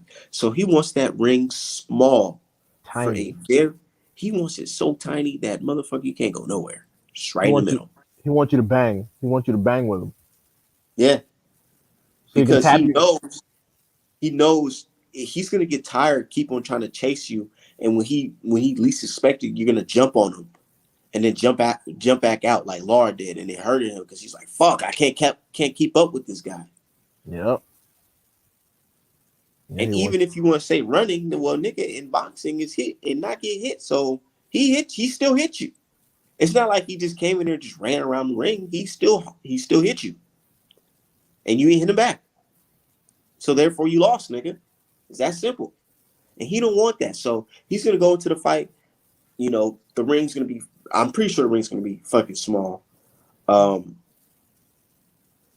and that's just that. The only way I see Canelo winning this fight is by robbery or a body shot. I can't see Canelo outboxing Plant. I can see him just probably stopping him somehow, like a body shot or something. But I can't see him outboxing him. You know what I Or mean? Where it's damn, he's on down on the cards, and it's just like damn. Nah, I can't see that no. because I'm gonna keep it 100. Canelo, even though they like to say his skills got better and this and that, I kind of feel like he lost a step.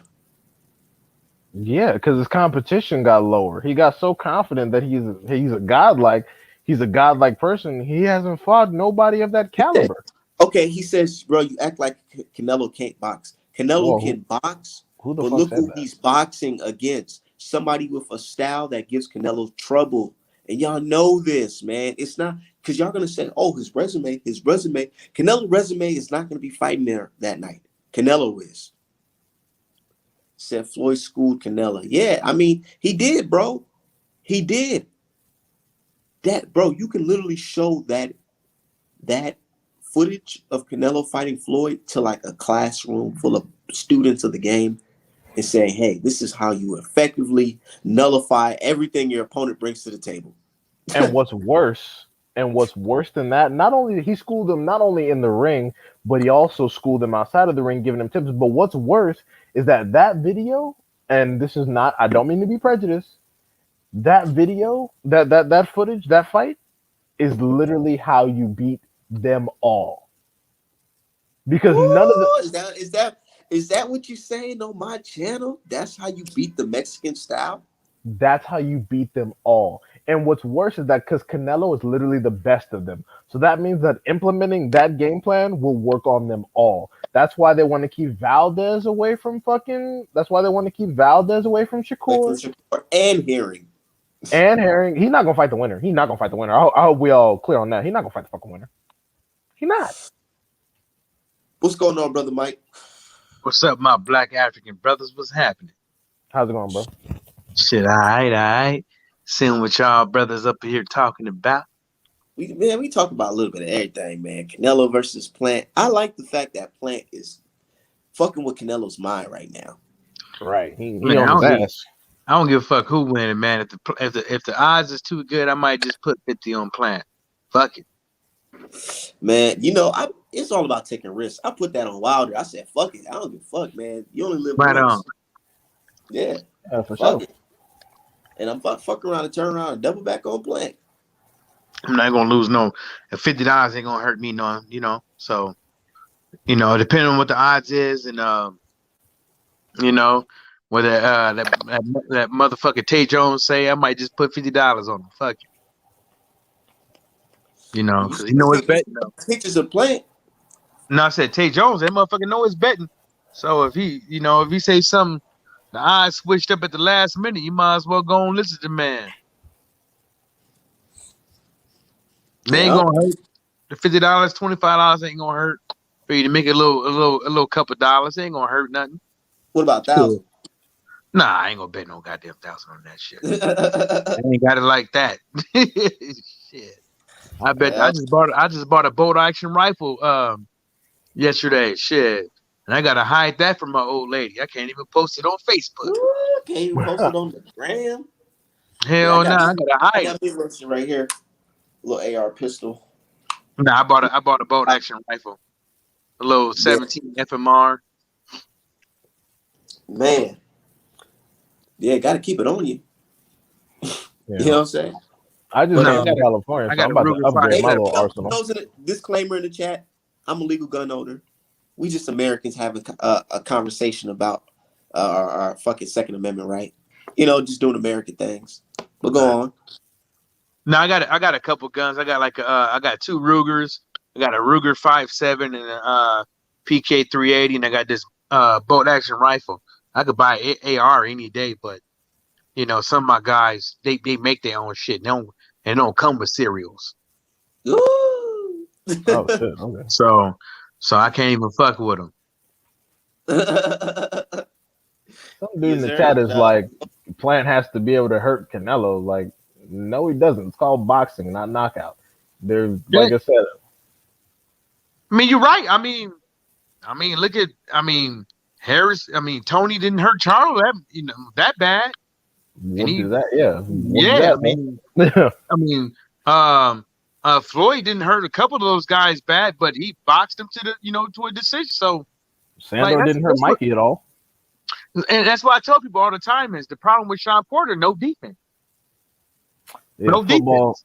football, fishmouth Porter.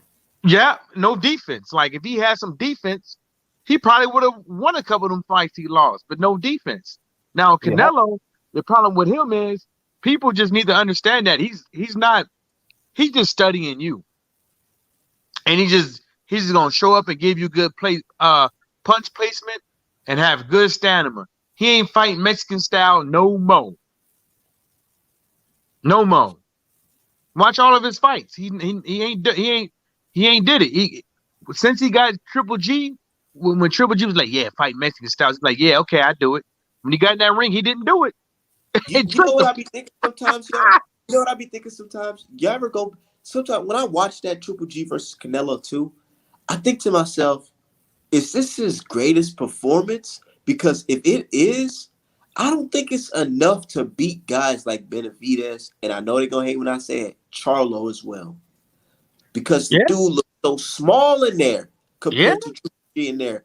And that And first I'm one, it like, was debatable. you get winded in the seventh round, man. Charlo threw 1,000 punches against No, Martinez. Boy, but boy, Art man, that's the thing. That's I'm the telling thing. you. There's an old saying: it takes ass to get ass, and Canelo's been in that predicament to where you know, people been letting him get off and not making him work. You see what Yeah, I'm saying? That's what that's they've what I'm been saying. doing. When he fighting these dudes, he not even breaking the full sweat. Like, you know what I'm saying? Benavidez, He fight Benavidez will Charlo put Benavidez, he gonna have a fight. Benavidez will put all types of hands on this motherfucker. Why do you think the moment Benavidez get off suspension, that little bullshit, all of a sudden he goes, you know what? I am no longer fighting my countrymen. Everyone was like, nigga, what? All of a sudden, Nobody sees the game, and they want to call us nationalists and shit like that. he's Come like, on now.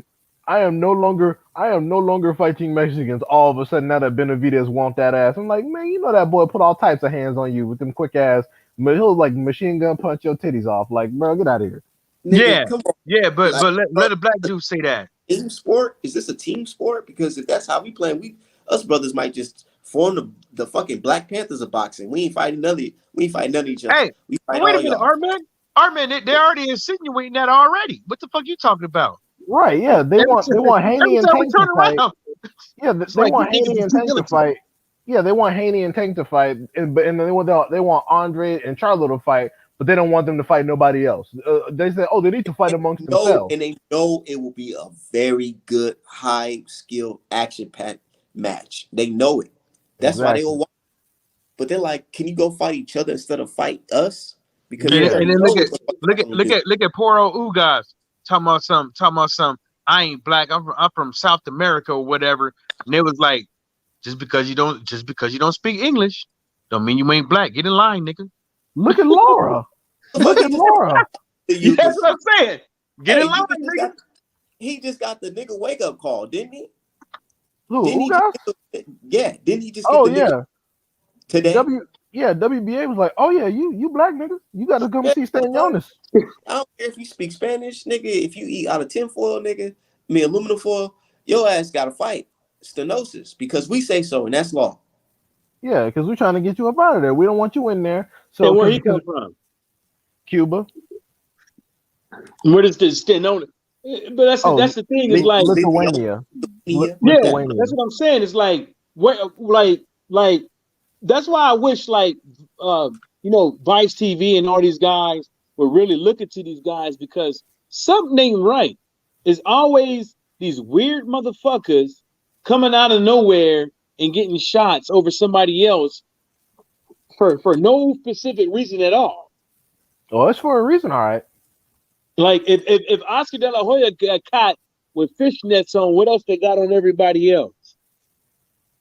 Because people don't want to realize that welterweight is all black right now, and 154 is damn near all black. Mike, I need you on tomorrow's show. Matter of fact, I need both of y'all on tomorrow's show.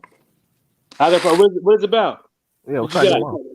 We talking about the whole Wilder Fury whole situation Oh, okay. because I feel like we gotta look more closer into that because yeah, I know they don't want us to say, oh, you guys are just conspiracy theories or whatever bullshit. But you actually got to start looking at this like that count was crazy, man. Ain't no way they let that man do that. And then you got to think about all of the like, how do you go from being hurt and instantly getting back up? Well, You're not well, anybody's not capable of just doing that shit, man. I honestly believe that that man was on something. And they gonna say conspiracy theories, all that bullshit. But I feel like it's not just Tyson Fury. I feel like more people is involved. But He's in go on. the. We're gonna well. talk about Oh, okay. Go ahead. Now go ahead. In NJNP. Oh, this. Oh, that's not me. This dude is just. Yeah, he got that Oh, on my the screen. bad.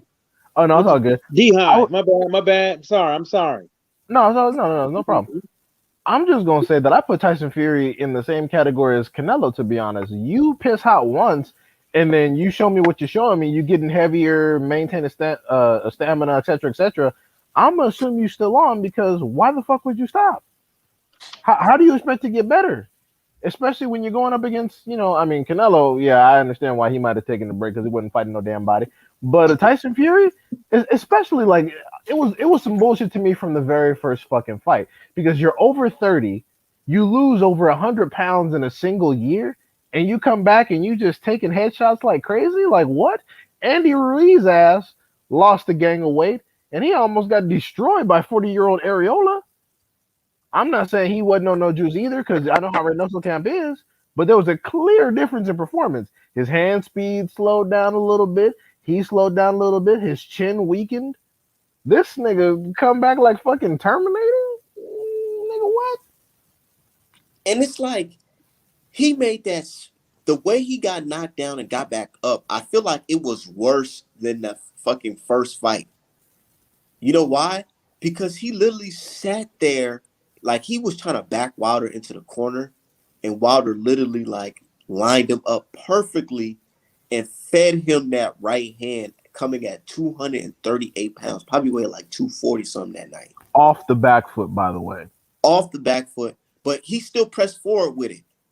And you could see the ripples in Tyson Fury's head go all the way down to his body, to his legs. And this man got up. And I'm like, man, it's not no chin. It's not a chin thing because he didn't get punched in the chin. He got punched on the top of his fucking head. Yeah. Only not on the side of his head. It's How the a hell did you get up like that? it's a All right, stimulant thing. I mean, it's all the same thing. But when you get like this is what I tell people is like, you know, you got to be able to watch sports, and look at people. See, the NFL is hard to look at people because you can't see their face, but their legs will tell you everything when they getting up, when they walking around, on how they is. That's why they cheat. That's why they have to train coaches to notice what concussions look like by how they players is moving, not just by the eye. Like when you look at it. And it's the same thing with them. When you get hit in the fucking back of the head and you get hit in the jaw, it's two different fucking things. But now, what old boy said was when Andrew Ruiz lost all that weight, nobody questioned Andrew Ruiz's conditioning. When Tyson Fury lost all that weight, they said it was a cherry pick going wrong. When Tyson Fury gained all that weight, they all said that he was still in shape. But when Deontay Wilder gains 7 fucking pounds over the course of a fucking year and some change, it's a problem. What I'm trying to say is that I'm not really hitting on the long. Hear me out first. The long count, it is what it is with that fight. Because yeah, that's what I'm saying.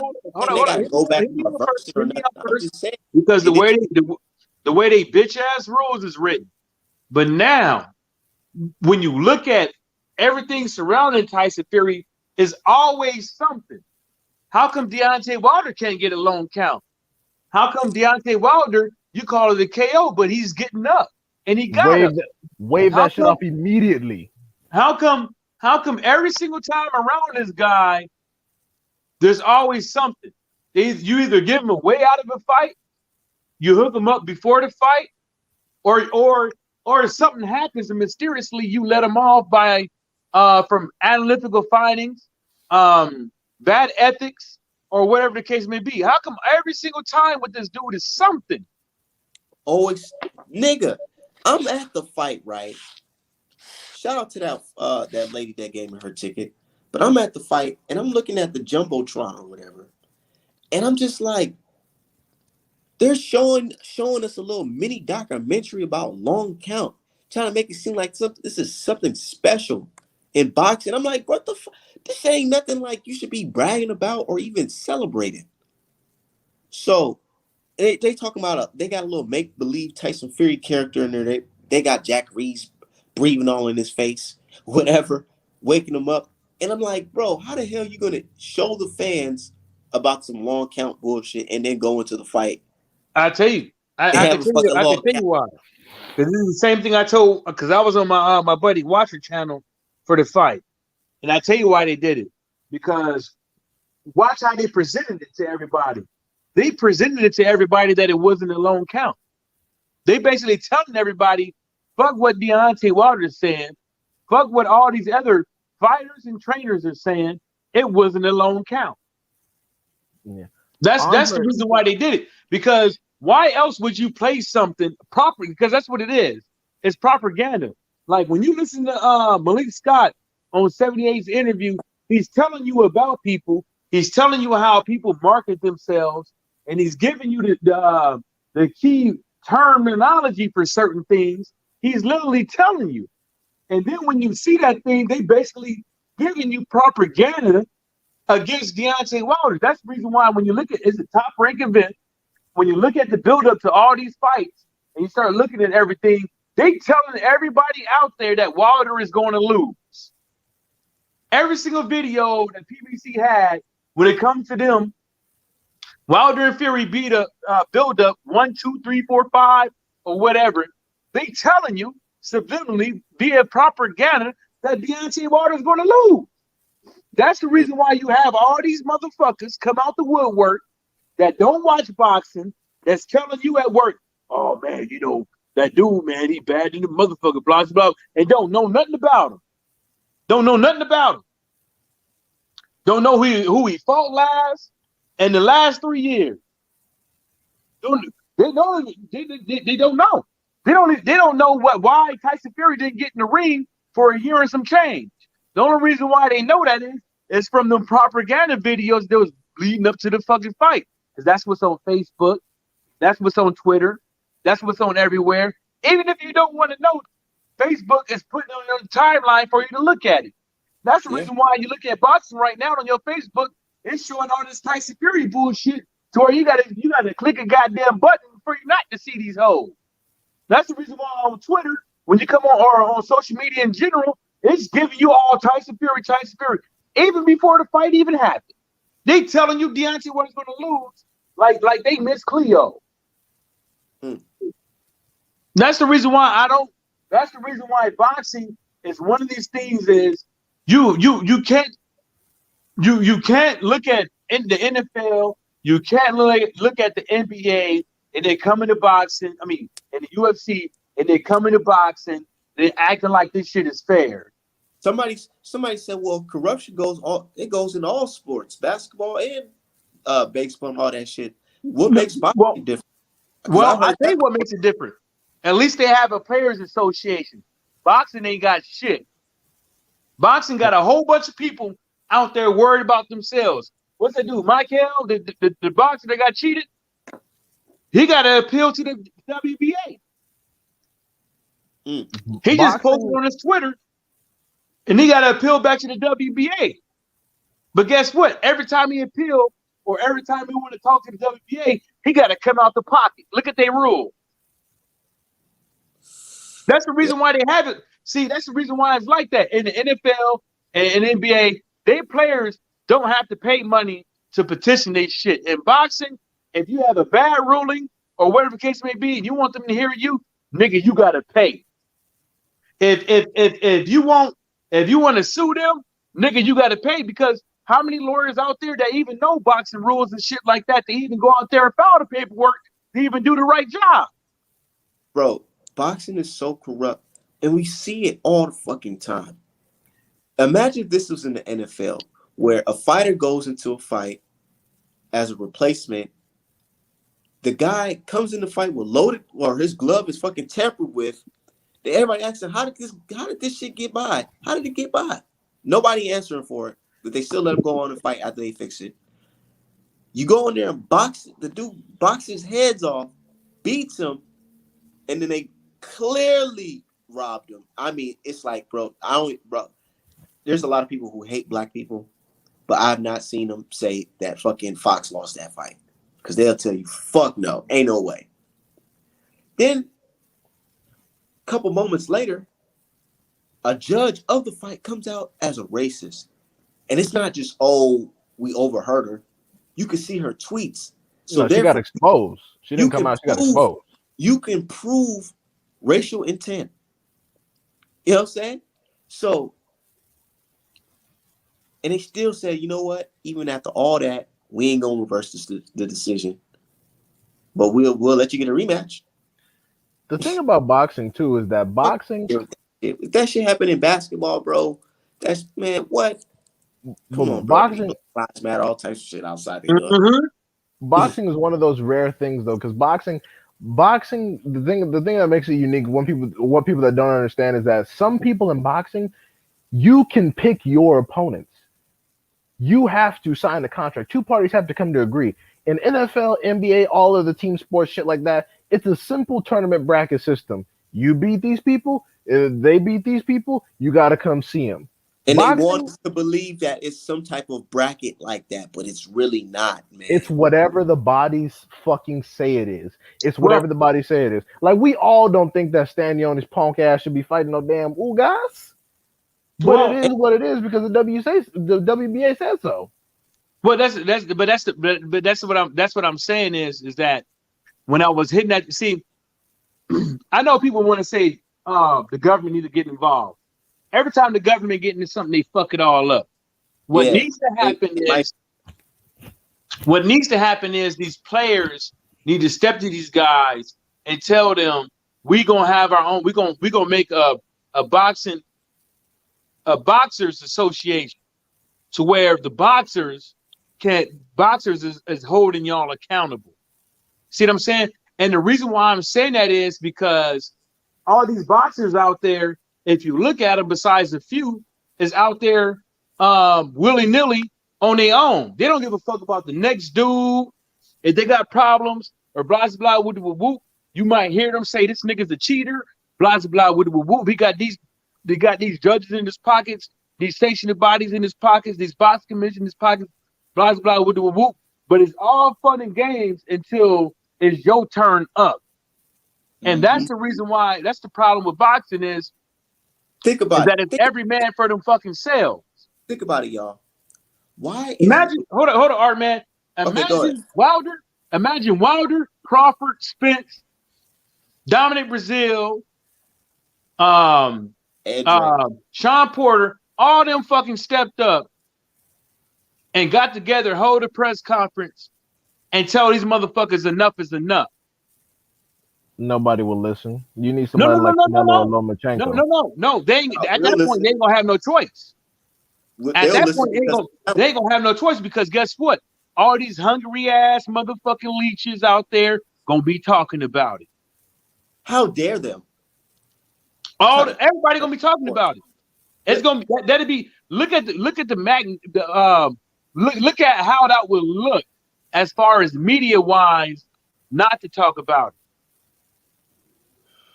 Because because look at everybody else. They over here talking about shit that ain't gonna happen one more week over and over again. because they know wasn't shit going on, but the most traffic they was getting was coming out of Edward Hearn's mouth. You know, it's funny. I tell people, I'm like, why do you think that Canelo got closest to a sanctioning body as opposed to a promoter? He's immune from all of the bullshit. He's exempt.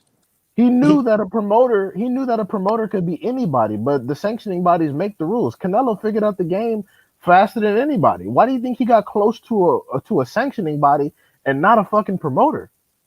He's immune Nigga from might all be of the the sanctioning bullshit. body. But He might be the sanctioning body. Is there an American sanctioning body? Only I The think it's only one. IBF is the headquarters.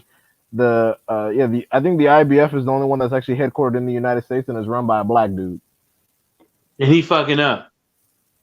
Oh, what's going on with the IBF? What he doing? He be real low key. They don't be saying the IBF really don't be trying to get you to do too much. Like they'll take your belt away from you if you don't The fight. reason why I'm saying he fucking up is because if you another section of the body, making shit right and making it known will get fighters to pay that motherfucking money. You out here doing these deals, and a lot of these boxers don't even know. They don't even know. They thinking they shit is coming by my blood, sweat, and tears, but it's all because of their promoter or some slimy ass dude named Daniel Kinningham. Mm. You see what I'm saying? And that's the reason why I'm saying is like it's all fun and games until it's your turn. Now it's Ugas' turn. He on social media having his own one-on-one press conference with himself. But the bad problem with him is that he talking, but the people that really care, that's really out there to help him, don't even know what the fuck he's saying. Right. They don't know what the fuck going on. And then the nigga was talking about communists, and I'm just like, all right, keep it together, homie. Like Stan Jones ain't that No. Like, What he was saying was when he said that he was talking about he's against communism because you got to understand where he's from. No, I know. I understand the context. And so but he was saying that that's the reason why y'all hate me because I'm against the system, and it's true. Because the WBA is headquartered in which Hispanic country? The WBA headquartered in? It doesn't matter where he's at. Is that anytime you're going against the system, anytime you pro your people and shit like that, it's a wrap. I'm telling you, man. Now I'm gonna talk about that tomorrow as well. I honestly believe like one of the biggest mistakes Wilder did, even though it got him the respect from the people, is that him saying that to this day shit, man. Because it's like I feel like that put a target on his back. 100%. Yeah. Immediately. Ain't nobody stopped saying it. From Vlad TV, from TK Kirkland, from hello, I don't like him, but Drake, all the motherfuckers can't stop saying it. And everybody know where it came from. It's why they don't like the Russell family. The Russell family wears Ankhs when they fight. The Ankh symbol. They don't like the Russell family. That's way too black for the. That's way. Sometimes I be looking at it like, yo, that's what I get. I see why they hate on Gary Russell. They all ride Gary Russell nuts. Like right now. Oh, mandatories are the most important thing. All Gary Russell do is fight mandatories. Oh, Gary Russell need to fight somebody to unify. Even handpicked mandatory. It's like dudes from different countries that be really tough fighters. Gary Russell been matched tough. He beat up JoJo Diaz and King Tug. Niggas ain't getting mandatories like that. Well, look at JoJo Diaz now. Yeah, running You know from what I'm Haney, saying? running from Haney because you know Haney will put fucking hands upside his head, The old JoJo Diaz would have took the Haney smoke right away. and he would have And got got beat the fucked fuck up. up. Yeah, exactly. Because He would have got his ass whooped. young JoJo, because I'm like, yo, he trying to take it to Gary Russell. But Gary Russell just showed him that, like, man, it's levels to this shit, boy. And He's then smooth. people still soaking wet off the Fortuna fight, which was, you know, not like he didn't really beat up Fortuna, but people forgot when he fought in LA, he got manhandled by a Russian barber. He lost, but he got a draw. That nigga, I watched that fight live. And That nigga lost. And lost his belt. Yeah, on the damn scale because his fat ass can stay at 130, and because I know why he was trying to stay down there though. He didn't want to come see 135. All the real people Hey, are here. to be real with y'all, I'm gonna tell you something. JoJo Diaz might want to just take whatever he get right now because that lawsuit he got going on right now, it ain't done. That lawsuit he got going on with MTK, with Golden Boy, MTK Global, and all them. Talking about the poaching case? Yeah, it ain't done. Wait, I looked today. I just looked today. You didn't hear about that? Yeah, I don't give a fuck about JoJo Diaz news. So what happened was they didn't have the same arbitrator Wilder had, and the arbitrator ruled that it was cool and good to go for JoJo Diaz. So what happened was the lawsuit claims that Moses Heredia, which is Joseph Diaz's promoter before that, stated that Joseph Diaz took $100,000 from MTK Global in the poaching case. Now, MTK Global in that case is saying they're not a promoter, they're an advisor, but MTK Global, I believe, I need to look it up and see with these boxing commissions, they have a boxing promoter's license or managerial license, because what happened was now they saying that they're an advisor to Joseph Diaz and not a promoter or manager, but they offered him they gave him $100,000 to sign. And Moses Rader saying, hold up, y'all can't do that. That's the notorious interference. So he did his paperwork, hit the commissions, hit the states and shit like that. Now they still in the court case, and that's when Moses Rader is suing MTK Global and Daniel Kinningham for racketeering, RICO. Oh. See what I'm saying? And so that's you know. And then when you look at it, you know, you start to get the gist that something ain't right, because Golden Boy is even stating in that case that it's not our fault because Golden Boy and Moses Rader had a deal together, but it's not our fault. But MTK Global they saying that MTK Global told Golden Boy not to talk to Moses Rader, which is Joseph Diaz's promoter. Get him out of the loop. Don't talk to him. We're going to set these fights up. Don't do no business with them. We're going to take care of it all. Blah, blah, blah, woo. And so now what's happening is I'm still waiting what Daniel Kinningham has to say, because his name is on the paperwork by name, by court summons. He putting his name on documents? Yeah. Most of the radio is suing MTK Global. What's his name? Gibbs. Daniel Kinningham, Golden Boy Promotions. Yeah. JoJo Diaz only wanted to sign with MTK because they knew they'd give him a few bums to slaughter. Yeah. So now you see how the fuck does Gary Russell? Gary Russell fights a guy, loses, right? Fights a guy in short notice, loses early on in his career as a youngster, and now everybody's scared of him. Not everybody's scared of him, don't want to fight him.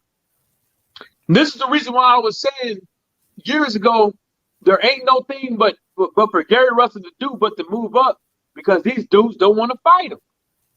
They Gary don't. Gary Russell don't want to fight Haney or Tank. I'm sorry. Huh? Gary Russell don't want to fight Haney or Tank. I'm sorry. He do, but that shit was all fucked up. I'm telling you, it was all. I think the worst thing for you to do in America is to get with Matchroom Boxing, a group of motherfuckers that don't know what the fuck is going on up over here and don't know how to act. See, they You act see, like gentlemen on Front Street, but they can't hold water. They word don't mean shit, and it's been proven. And you're doing business with them, and you don't know what the fuck they doing behind your back. And then when the shit hits the fan, you got what you wanted, as far as what your thoughts is and what you portrayed to them, but they lying. Worst thing for you to do is to get with a group of some outsiders that don't know what's going on in your own house. Well, that protection plan is bulletproof, just like Top Rank. You get a sign-in bonus. You get to fucking what 15-0 easy. I mean that's good shit when you're young, but then when you realize you done bought too many Lambos and the house is too big and you actually need some checks to start clearing, let's motherfuckers like, damn, I need to get some real smoke. don't Top Rank run their fucking boxing like a record label, bro. Oh, Because absolutely. they give these niggas these advanced checks and they give them that what 15-0, like you say. Yep. No, And no, then well, on top of that, it's like keep on going, nigga. We put you up a different competition. You lose, nigga, you out of here. Or you going to No, jail. well, but they it depends because even when you lose, you'll still get promoted. Like I said, Lomachenko came in and lost his second fucking pro fight. They still was like, oh, it's okay. He's still Muhammad Ali. This man got washed by a dude with 12 losses. Get him the fuck out of here. It's okay. He's still the best. He's still P for P for beating he got a young ass point. He Russell. got a That point. Bob got that 360 deal. No, it's not just Bob. It's not. See, you gotta understand. It's not just Bob that does that. Don King still does shit like that to this day, and I got the paperwork to prove it. Don King ain't got no Um, stable. Who that nigga no, got? no, no, no, no, no, Severn? no, no, no. Wait a minute. But I'm gonna tell you, Don King will give your ass a stipend, and I got the paperwork. Don King will give your ass an advance and will give your ass a stipend. Oh, but he gonna get it back. He gonna take it out of your check. But what I'm saying is, Al Heyman does it. Ty Rank does it. A lot of people do it. Mayweather probably do it. No, a lot of people actually does give advances and do hook people up and give people advances. Earl Spence, look what happened with him. You see what I'm saying? Would you want Everybody somebody to come knows at that. you with a fight?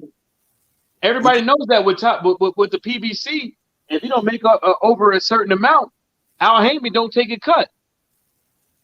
Think about it. What would you rather do? Would you rather do a deal like that, or would you get like a flat rate deal? Like I give So you I 10 mean, million. I give you $10 million for 15 fights. it depends. Fuck, You it see what I depends mean? You on who can't I'm say that fighting. though. Yeah. No, but you can't say that because not everybody's going to get that. It's all of it is all circumstantial. It's like some I'm guys just got to take whatever is the best offer that they can get. You know what I'm saying? Because a lot of these guys got family to feed and shit like that, and that's the reason why nobody. If you look at the zone, how many people are staying, and how many people is going? these boxers need to fucking follow Nipsey Hussle fucking lessons, nigga. You see Get what up, I'm saying? No, get up, but y'all. you can't. But you can't because how are you supposed to get in the game? How are you supposed to get in the game when everything is on lockdown? Unless you with these certain promoters, or you really bust your ass being broke, working at Lowe's or Jiffy Lube for years. That's the reason why some people they skip the Or whole. or you could take the independent route, get a crowdfunding or whatever, while whooping niggas' asses, or get a crowd to come watch you fight locally, and get it to where you're the main attraction. Then you can come in with the deals like, hey, nigga, this is what I want. I want 30 million off top for 10 fights. And Well, start well, calling people out. Or Like you by got a well, local well, circuit, do outrageous shit online. Like if you in Canelo's weight class, call out Canelo, I'll beat the top 10. You gotta well, like you gotta well, WWE that shit. well. like, No, yeah, you imagine can, if you get money though, because you get people to come watch you locally. well, you could do it all you want to, but nobody gives a fuck. What I'm saying Oh yeah. is, no, they really don't. No, those fighters don't. They really don't because everybody calling them out. What I'm saying is, I ain't if you talking about the call them out part. I'm talking about the part where you're getting money and no, you're selling out locally where you're creating your own buzz, where you can come Okay, go okay, okay. Name trying to get name a a flat fighter. rate deal. Name That's a what fighter I'm that saying. has done that. That's what I'm saying. That's what No, motherfuckers because you trying to know get. Rob Easter done it. You said who? Rob Easter Jr. done it. What? Because he got with AB. No, Rob Easter done that before he got with AB. Explain. He sold Sugar out Ray Toledo before Robinson he did got it. with AB. Explain. What you say? He sold out the Huntington Center downtown Toledo, where I used to stay, right next door, literally. He sold that out before he got with AB, Yeah. and Sugar he Ray was the Robinson first did it person too. in And that's Toledo just to sell it out. and that's dope. And that's what I'm saying. Like you can do shit No, like that. no, but that's Look, what I'm look, saying look, is Michael. that My thing, Mike. All I'm saying is to go walk into the office to present a deal where you can when you can get those type of flat rate deals like Canelo had, like that 360 whatever deal he get. They gave him what 365 million. They intend to give him. Some You know, he's. crazy well, shit. you said it like okay. I'm just saying. I'm just saying. You said it's So like the rap game, right? With some of these I'm guys. just saying, yeah, you could take it. You could be Now, independent. You can fuck around and be independent like now, that. Where you have a fight like that, where now, yeah, okay, you got now, but you check got this out though. whatever. With the independent thing you're talking about, how Yeah, many rap artists actually have came out in the last 5 years independently without nobody else and making millions of dollars? it'd be like that. You know what I'm It's saying? It's far few in between. a select few. You know, No, Nipsey Hussle, one of them. because the reason why that is because when you do that, you taking money out of these promoters' mouth. And so now they looking at you. You don't want to side with me. You don't want to side with this guy. Everybody, the system is fighting And against you you. making money off of YouTube. And the Presenting your system is fight going to on fight YouTube. against you. I'm just, bro. Don't think I'm just some crazy young guy. I'm just saying, brother. Like you That's got. the reason why. That's the I'm reason why thinking. you can't be a hoe Yeah, in you. Las Vegas walking Yeah, around the blade without a fucking pimp. You a renegade. yeah. Something's going to happen to you. Oh, basically you saying, oh, the motherfuckers going, they're gonna put the steppers on you. Okay. Yeah. I get what you're saying. I get what you're saying. I get what you're saying. That ain't crazy that we gotta think about that type of shit. No, for real. It's the same thing. You taking money out of somebody else's mouth. You see what I'm saying? And they looking at you like, how dare you? Look at Deontay Wilder. People talking about, oh, he can't box, knocking all these dudes out. Look how many boxers jealous at him. Jealous and can't wait for him to fall because they don't got what he got. Because they don't understand it. Literally got off the couch, started boxing, made more bread quicker than most other people. And We niggas that got been whole entire life. Niggas been got signed off the to Golden couch. Boy down, and that's why niggas like Charlo mad, because the motherfucker was signed to Golden Boy and Al Heyman. And you And he still ain't making and the type of checks and, that Nick Wilder and you know making. what the most of all thing that really hurt them is that he did not have to do nothing that he did not want to do. No tap dancing. He No didn't have to tap take no dancing. fucked up deal. Didn't wear a dress. No Look at the zone lipstick. shit.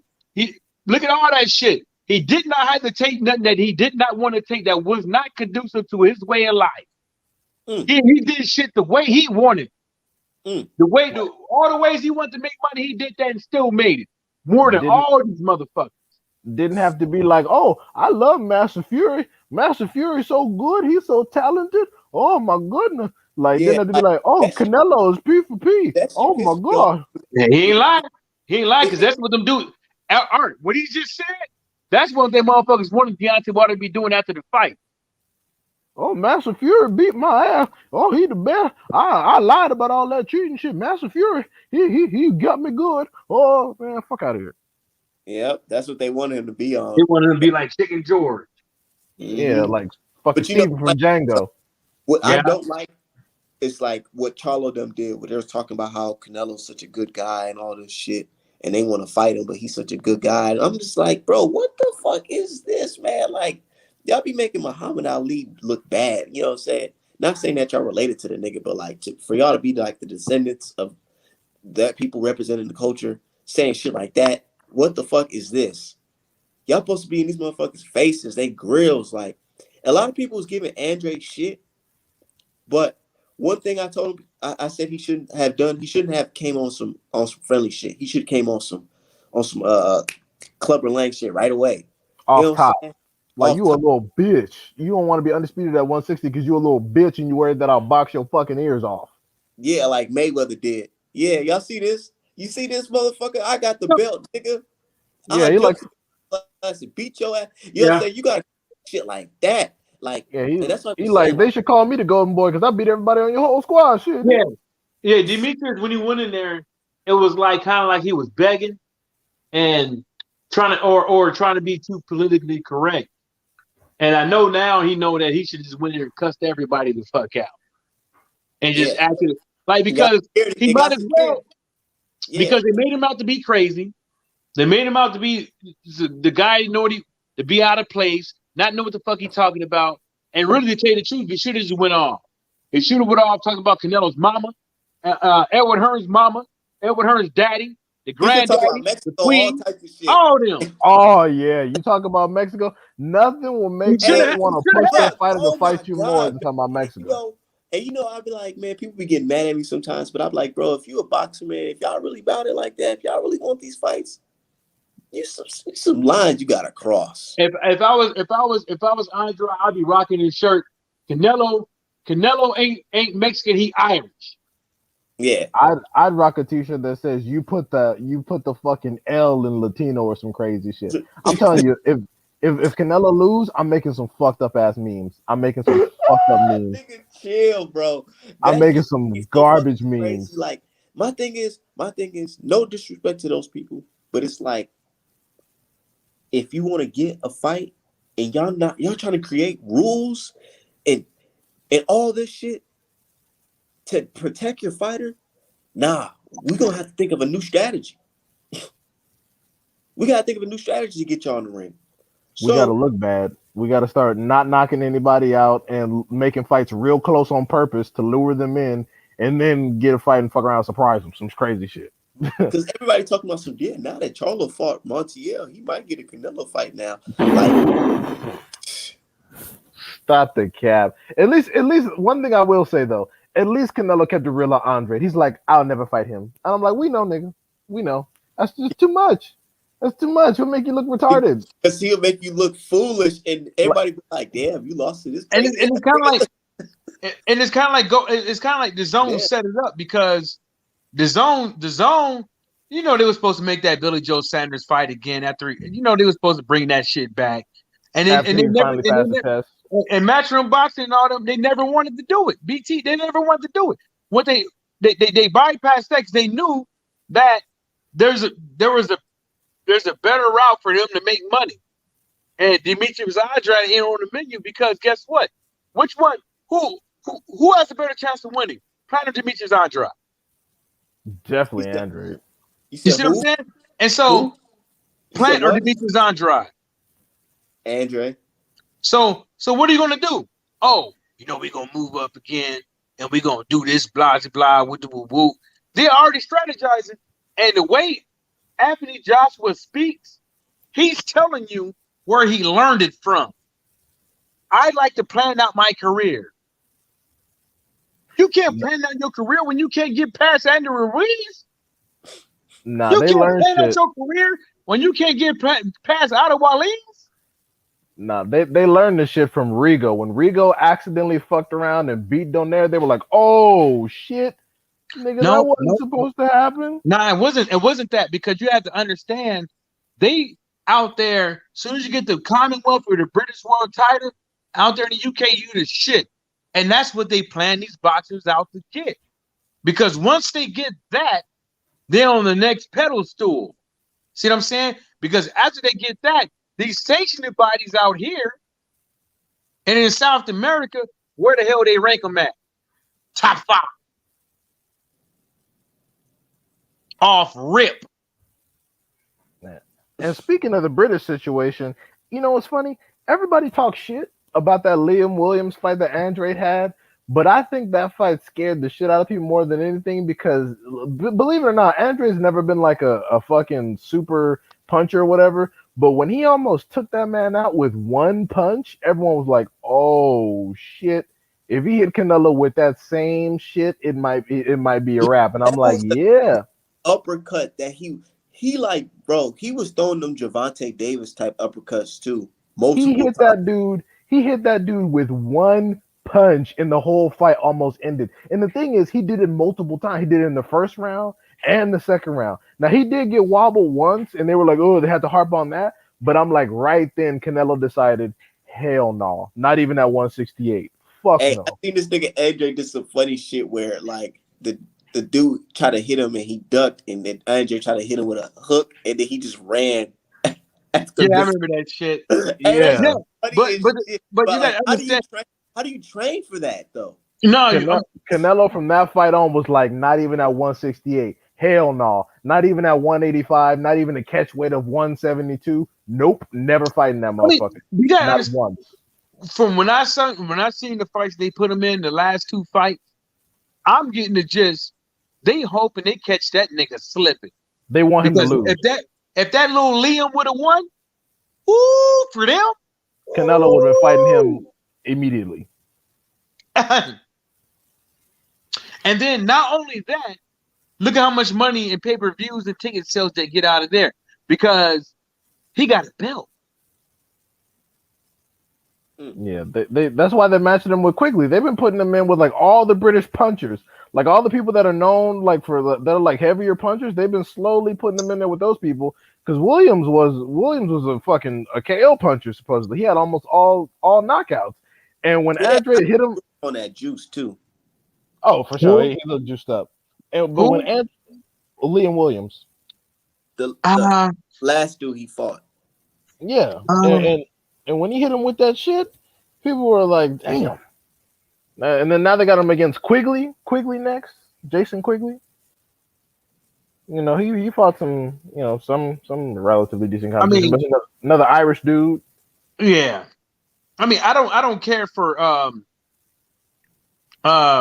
the triple BOC and UCAT when it comes to the piss test, man, because if you can't be transparent, I'll put it to you like this. Once you have people betting on fights, once you have people paying the fighters paying money to fight, you have to be transparent. And new motherfuckers out there, they far worse than us. They don't have no obligation to tell nobody nothing. They can do whatever the fuck they want. Even their own studies they do out. Like when you go online right now and you read about WADA and UCAD and all the motherfuckers hiding shit now these days.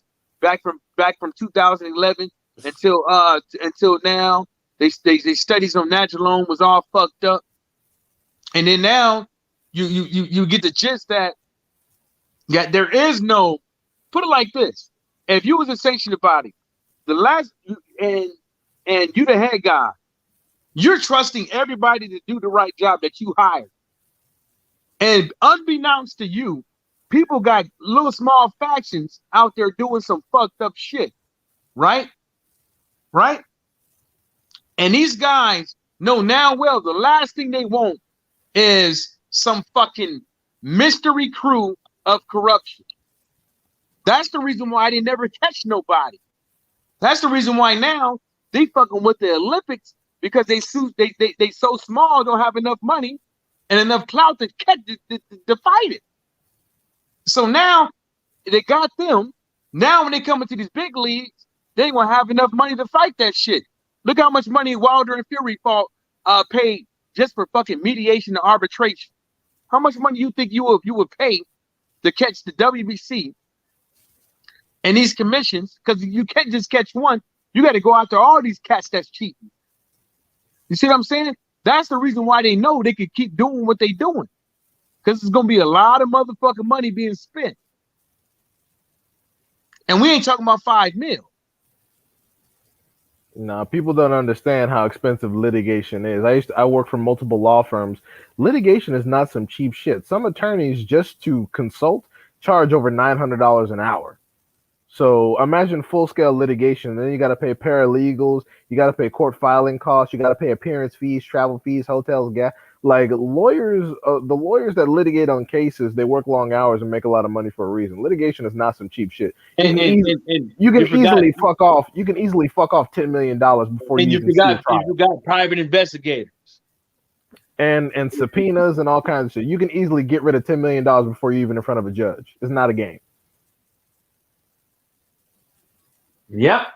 That's Like the reason why they know. It's Dillian White finally going after the WBC after that. years of him talking about he been getting fucked by them.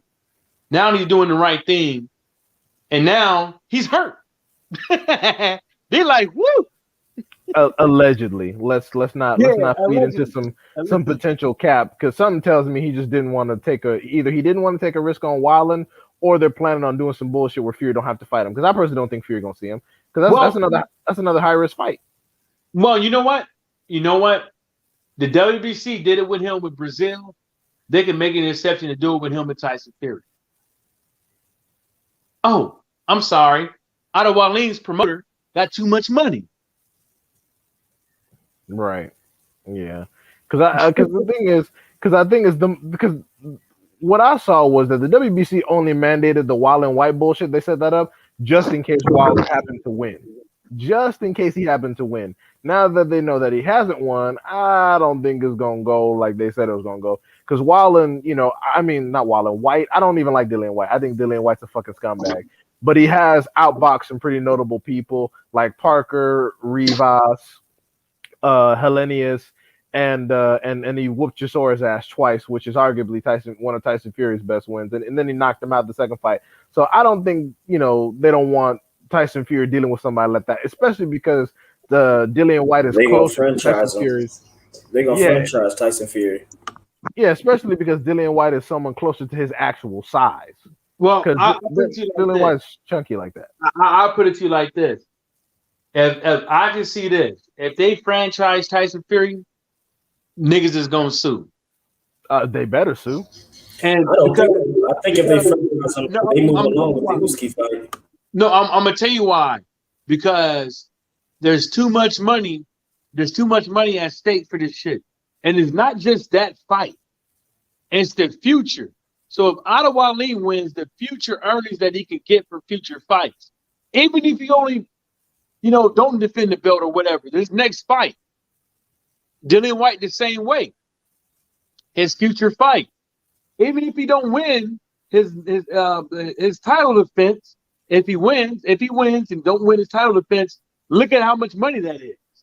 See what I'm saying? And so that's what I'm trying to say to folks is that you can't just look at that one fight. You got to look at the future with it all, because that's what they're gonna be looking at.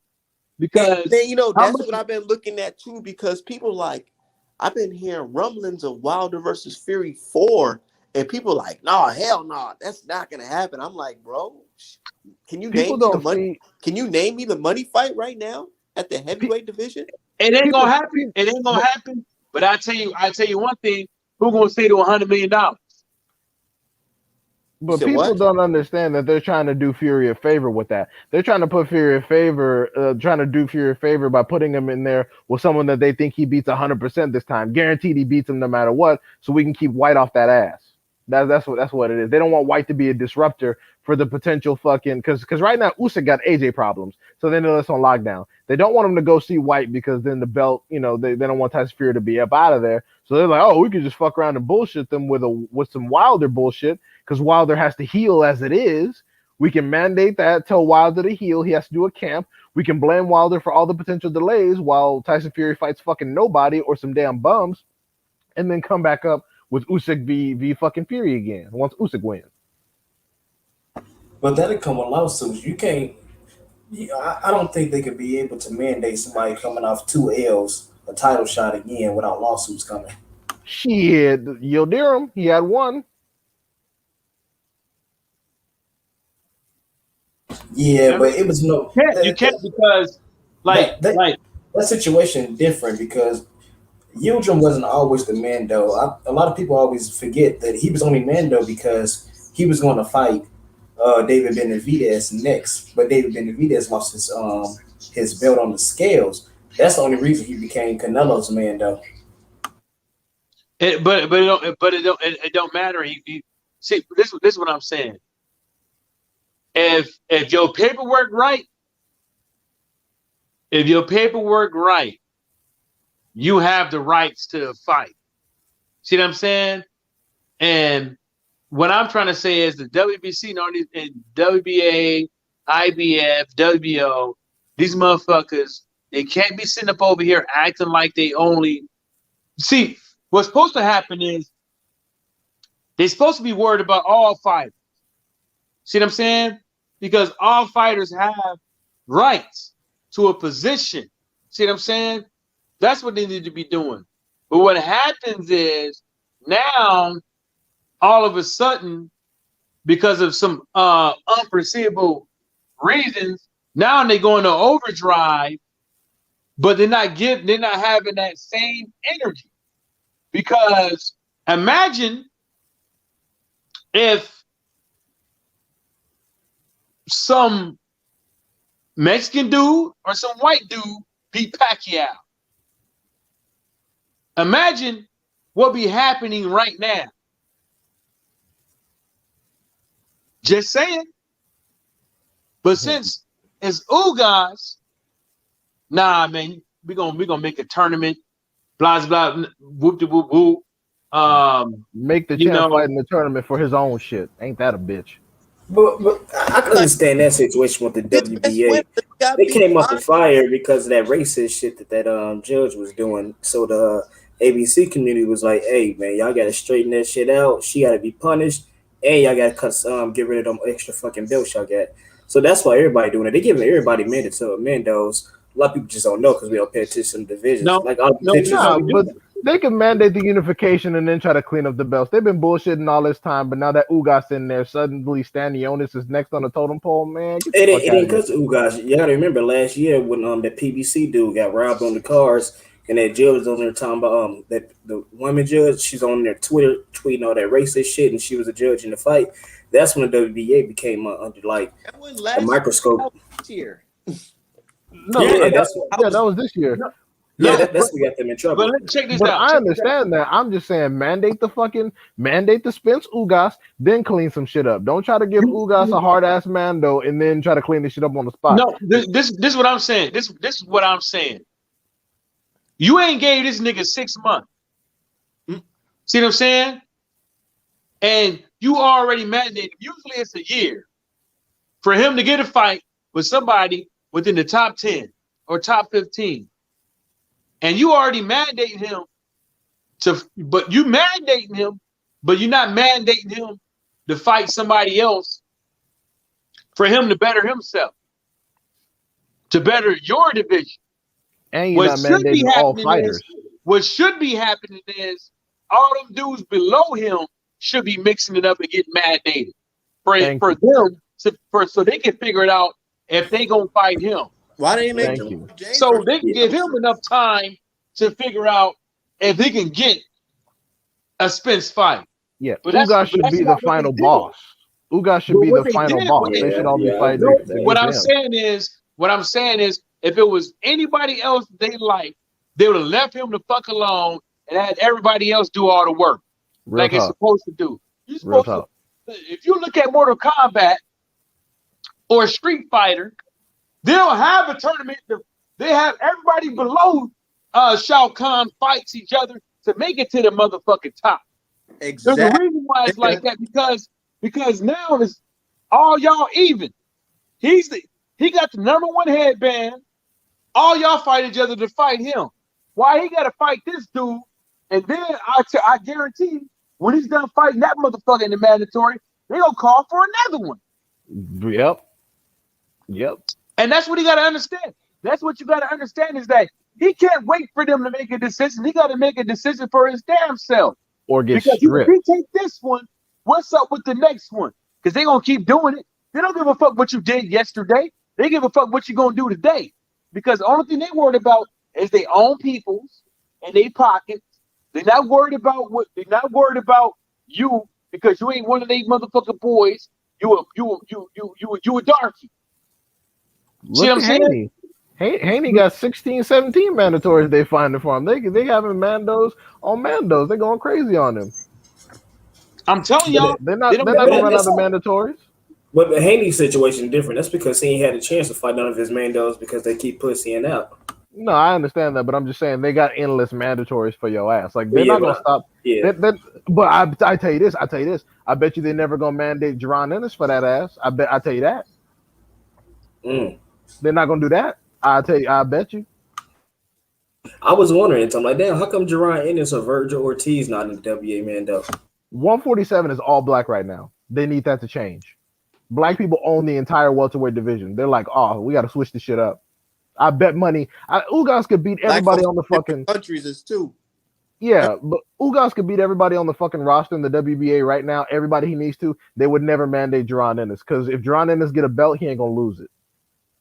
Hell no. It's gonna Jerron make it Ennis, worse.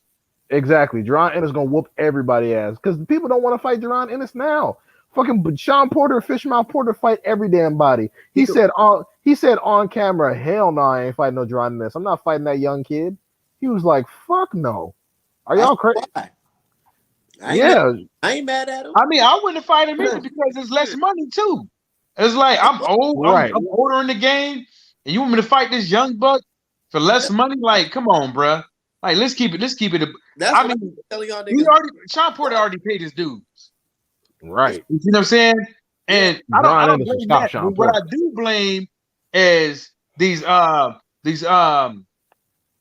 Man's boy Ryan Garcia. Hey, my boy, what the fuck? I'm fucking with you, man.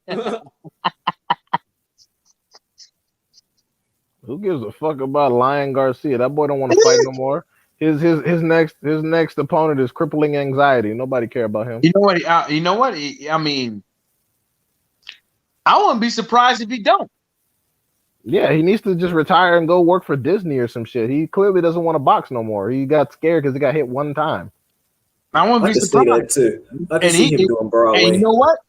And you know what, dude? Look at that fucking fight he had. Like, ooh, shit. Like I picked him to lose. My boy was like, bullshit. I When that picked him to win. fucking knocked him down, my boy was like, yo, Mike, man. I looked over at the TV. I was like, yo, that nigga on his ass. And I was like, dude, I told you he's suspect. He's suspect. Hey, look, He's hittable. I picked him to beat JoJo Diaz too. I had my family there. My uncle, I was just telling him, he was like, yeah, I seen this dude. He be on TikTok or whatever. And I'm like, yeah, that dude. Right? So he's like, yeah, let me see what this dude about. Because he was calling out Gervonta Davis or whatever too as well. So yeah, we watching that shit. And as soon as he got knocked out, he looked at me. He said, nigga, this is the guy? I said, yeah. He the only boxer on social media that be on live with a glitter filter. Yeah. What's crazy is that I picked him to beat Luke Campbell and JoJo Diaz. I got more faith in this nigga than he does himself. That's nuts. Yeah, I think that's nuts. I think he could be That's fucked up. Yeah, he could beat JoJo Diaz. He doesn't. I don't think he can. No, I don't think he got any more faith. Like, cause Luke Campbell, he was supposed to be like a stepping stone fight. This motherfucker put you on your ass. If he put you on your ass, I see why you ain't want to fight Linares or Fortuna because they damn near knocked you out. Tank retires you. Yeah. Oh my God, Tank would break you off horrible. I think Linares probably would have knocked out Ryan Garcia that night with that same punch. He would. Yeah, he would have. He would have stumbled this shit. Yeah. Because I was like, I told my boy, I was like, he don't have no good defense. Like, I don't know. And you know what? He throws it's not even the defense, just that chin ain't shit. Like he throws the same. He throws if you pay attention, he'll throw the same fake left hook to the two like Oscar De La Hoya used to do back in the day. He'd throw that fake hook and throw that shit right that straight right down the middle. Yep. He'd do that shit. Ryan Garcia be doing that same shit, but it ain't even crisp. It's very telegraphed. It's very telegraphed. You can see it. Like that's why Luke Campbell, because he tried it a few times. Then Luke Campbell time one, and it was like blap, popped him in his shit. Yeah, and damn near had him, but Luke, he just didn't know how to get rid of him. That's all it was. And Luke had COVID and all kinds of shit. At that moment, everybody took a mental note that Tank will beat the shit out of this nigga. Yeah, pop his ass one time in the mouth, fight over. I tell people this: the hardest fight you're gonna have is somebody that can take your punches. Yep. And Tank is one of them. He's gonna be able to take your punches. Yeah. And he has better stamina than you.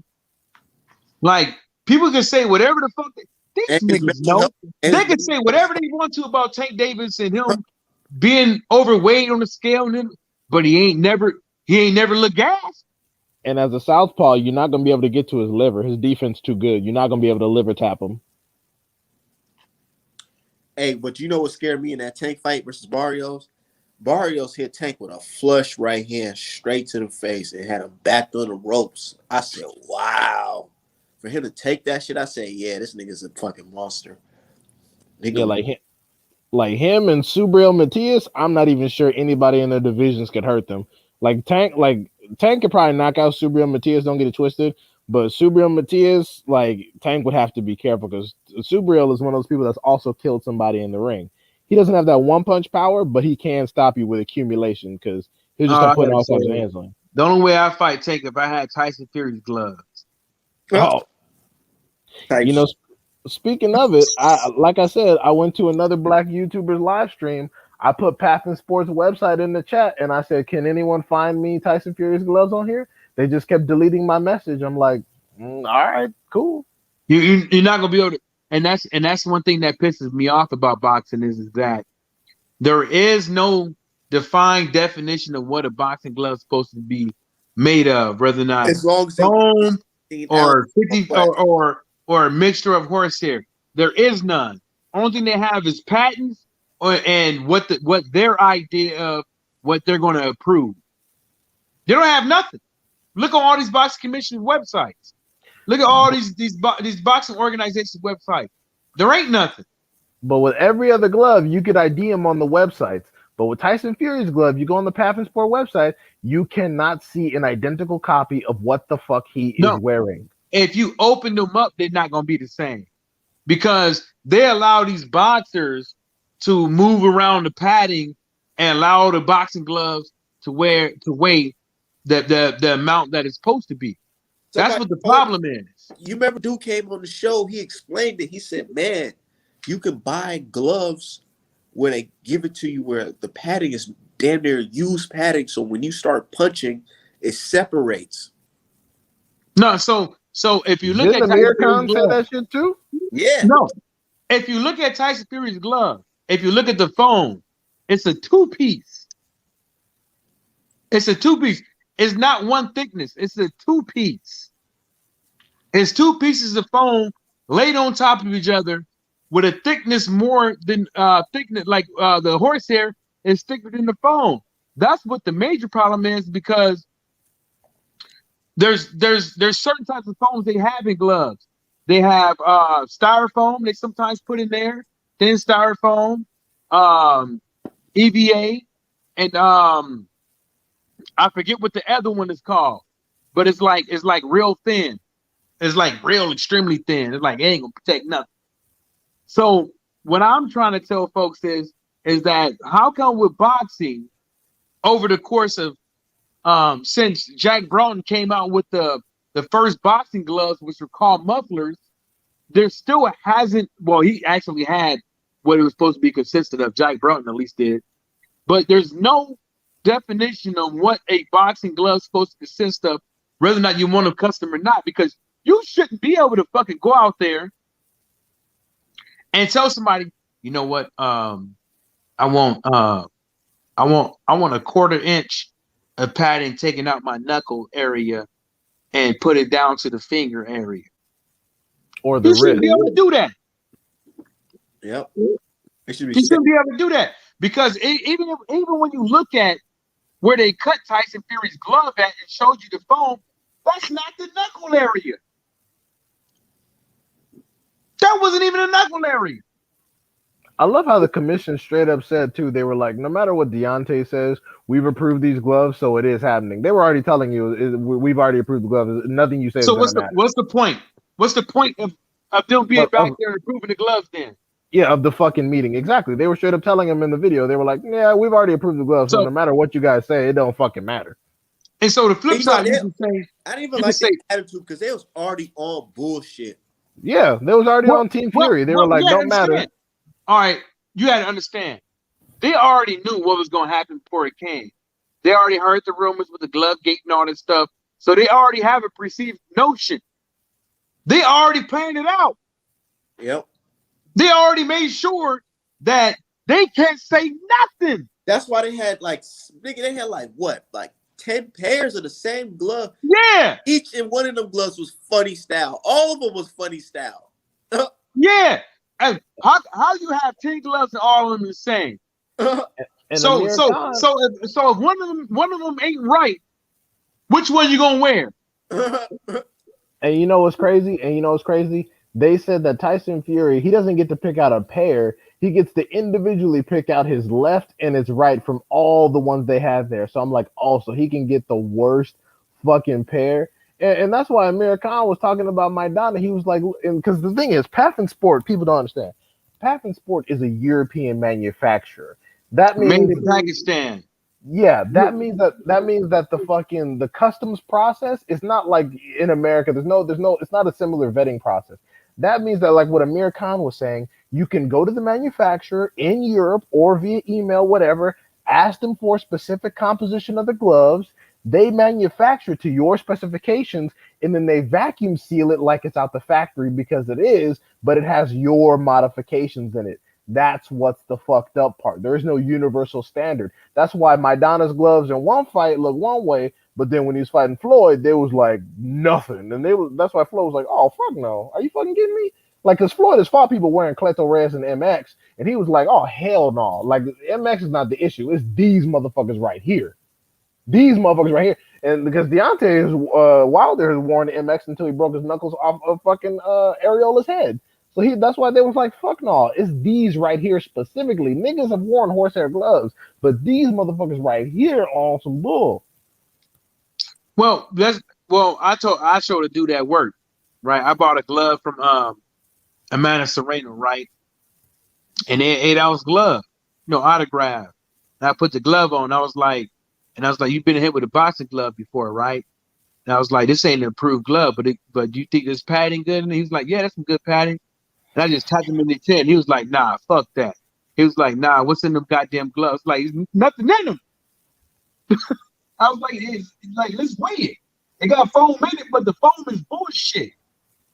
Like, that's what I'm trying to say. Is like, yeah, and that's what if you could put, like, what's the foam?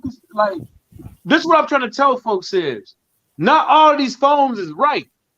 That's what like people try to say to me that a boxing glove is only supposed to protect the fighter's knuckles. That's not the reason why boxing gloves were invented. Boxing gloves look this up. Dude named Jack Broughton was a bare knuckle fighter who invented boxing gloves. It was called mufflers, and the reason why he invented them was so when they spar, people don't be breaking their fucking hands and fucking each other's face up. They face. Because how you gonna spar in bare knuckle fighting? How you supposed to spar? you can't. You see what I'm saying? Without gloves. And then you cut each other up. Then you gotta have a fight. You got a fight coming up, and you coming in the fight, and you already bleed. Think about it. If you got a cut above your eye, how you gonna see, nigga? How you gonna see? When all your blood's rushing in your eye. I was just drawing a pair of gloves from back in the day, Sugar Ray Robinson. And I'm like, man, these motherfuckers used to fight with these big ass beats on their hand. Shit. And there's a reason why the technology of the foam, the technology wasn't as what we have to this day. That's the reason why they have all this new foam technology and all this shit. But nobody wants to say what a boxing glove make something, a comprehensive thing on what a boxing glove is supposed to be made out of. So each fighter can have something to say. If you're gonna come up in the thing already with a chip on your shoulder as a boxing commissioner, telling somebody you can't say nothing, these gloves gonna be used whether or not, blah blah woo woo woo. So what's the point of having it? But there's nothing that fighter can say about those gloves because there ain't nothing to say about them because you ain't got no fucking rules. Well, they was giving him the option, like, hey, we're gonna prove these if you like it or not. If you don't like it, you can pull out the motherfucking fight. Am I lying though? Imagine ain't no speed limit on these roads, but the cop say you speed. I know you can be like, what the The fuck? cop says you speed. So what is he supposed to do? How you gonna fight that? Ain't no rules. What he says go. You going to take that motherfucking ticket, nigga.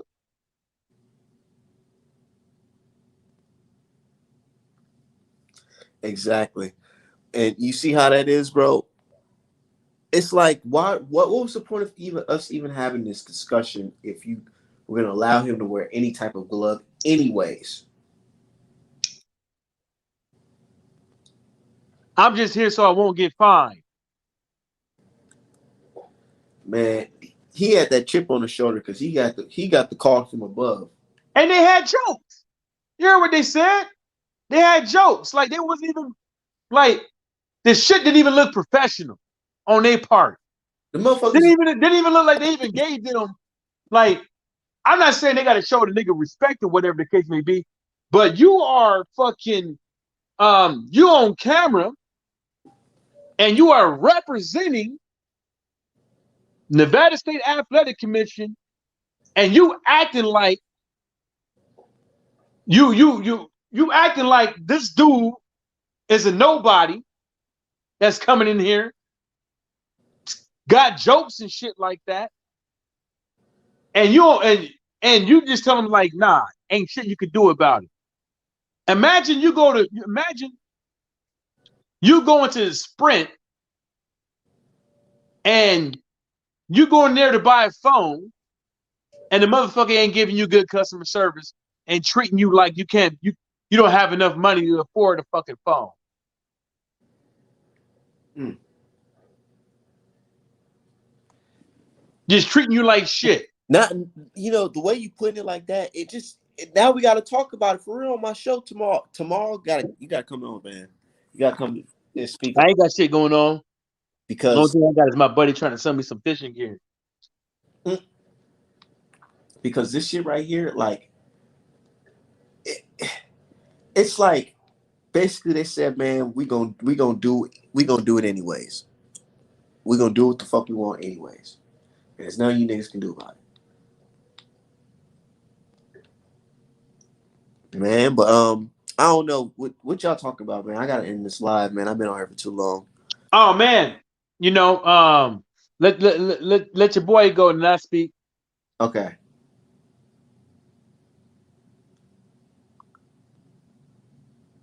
Hakeem, you got something to say?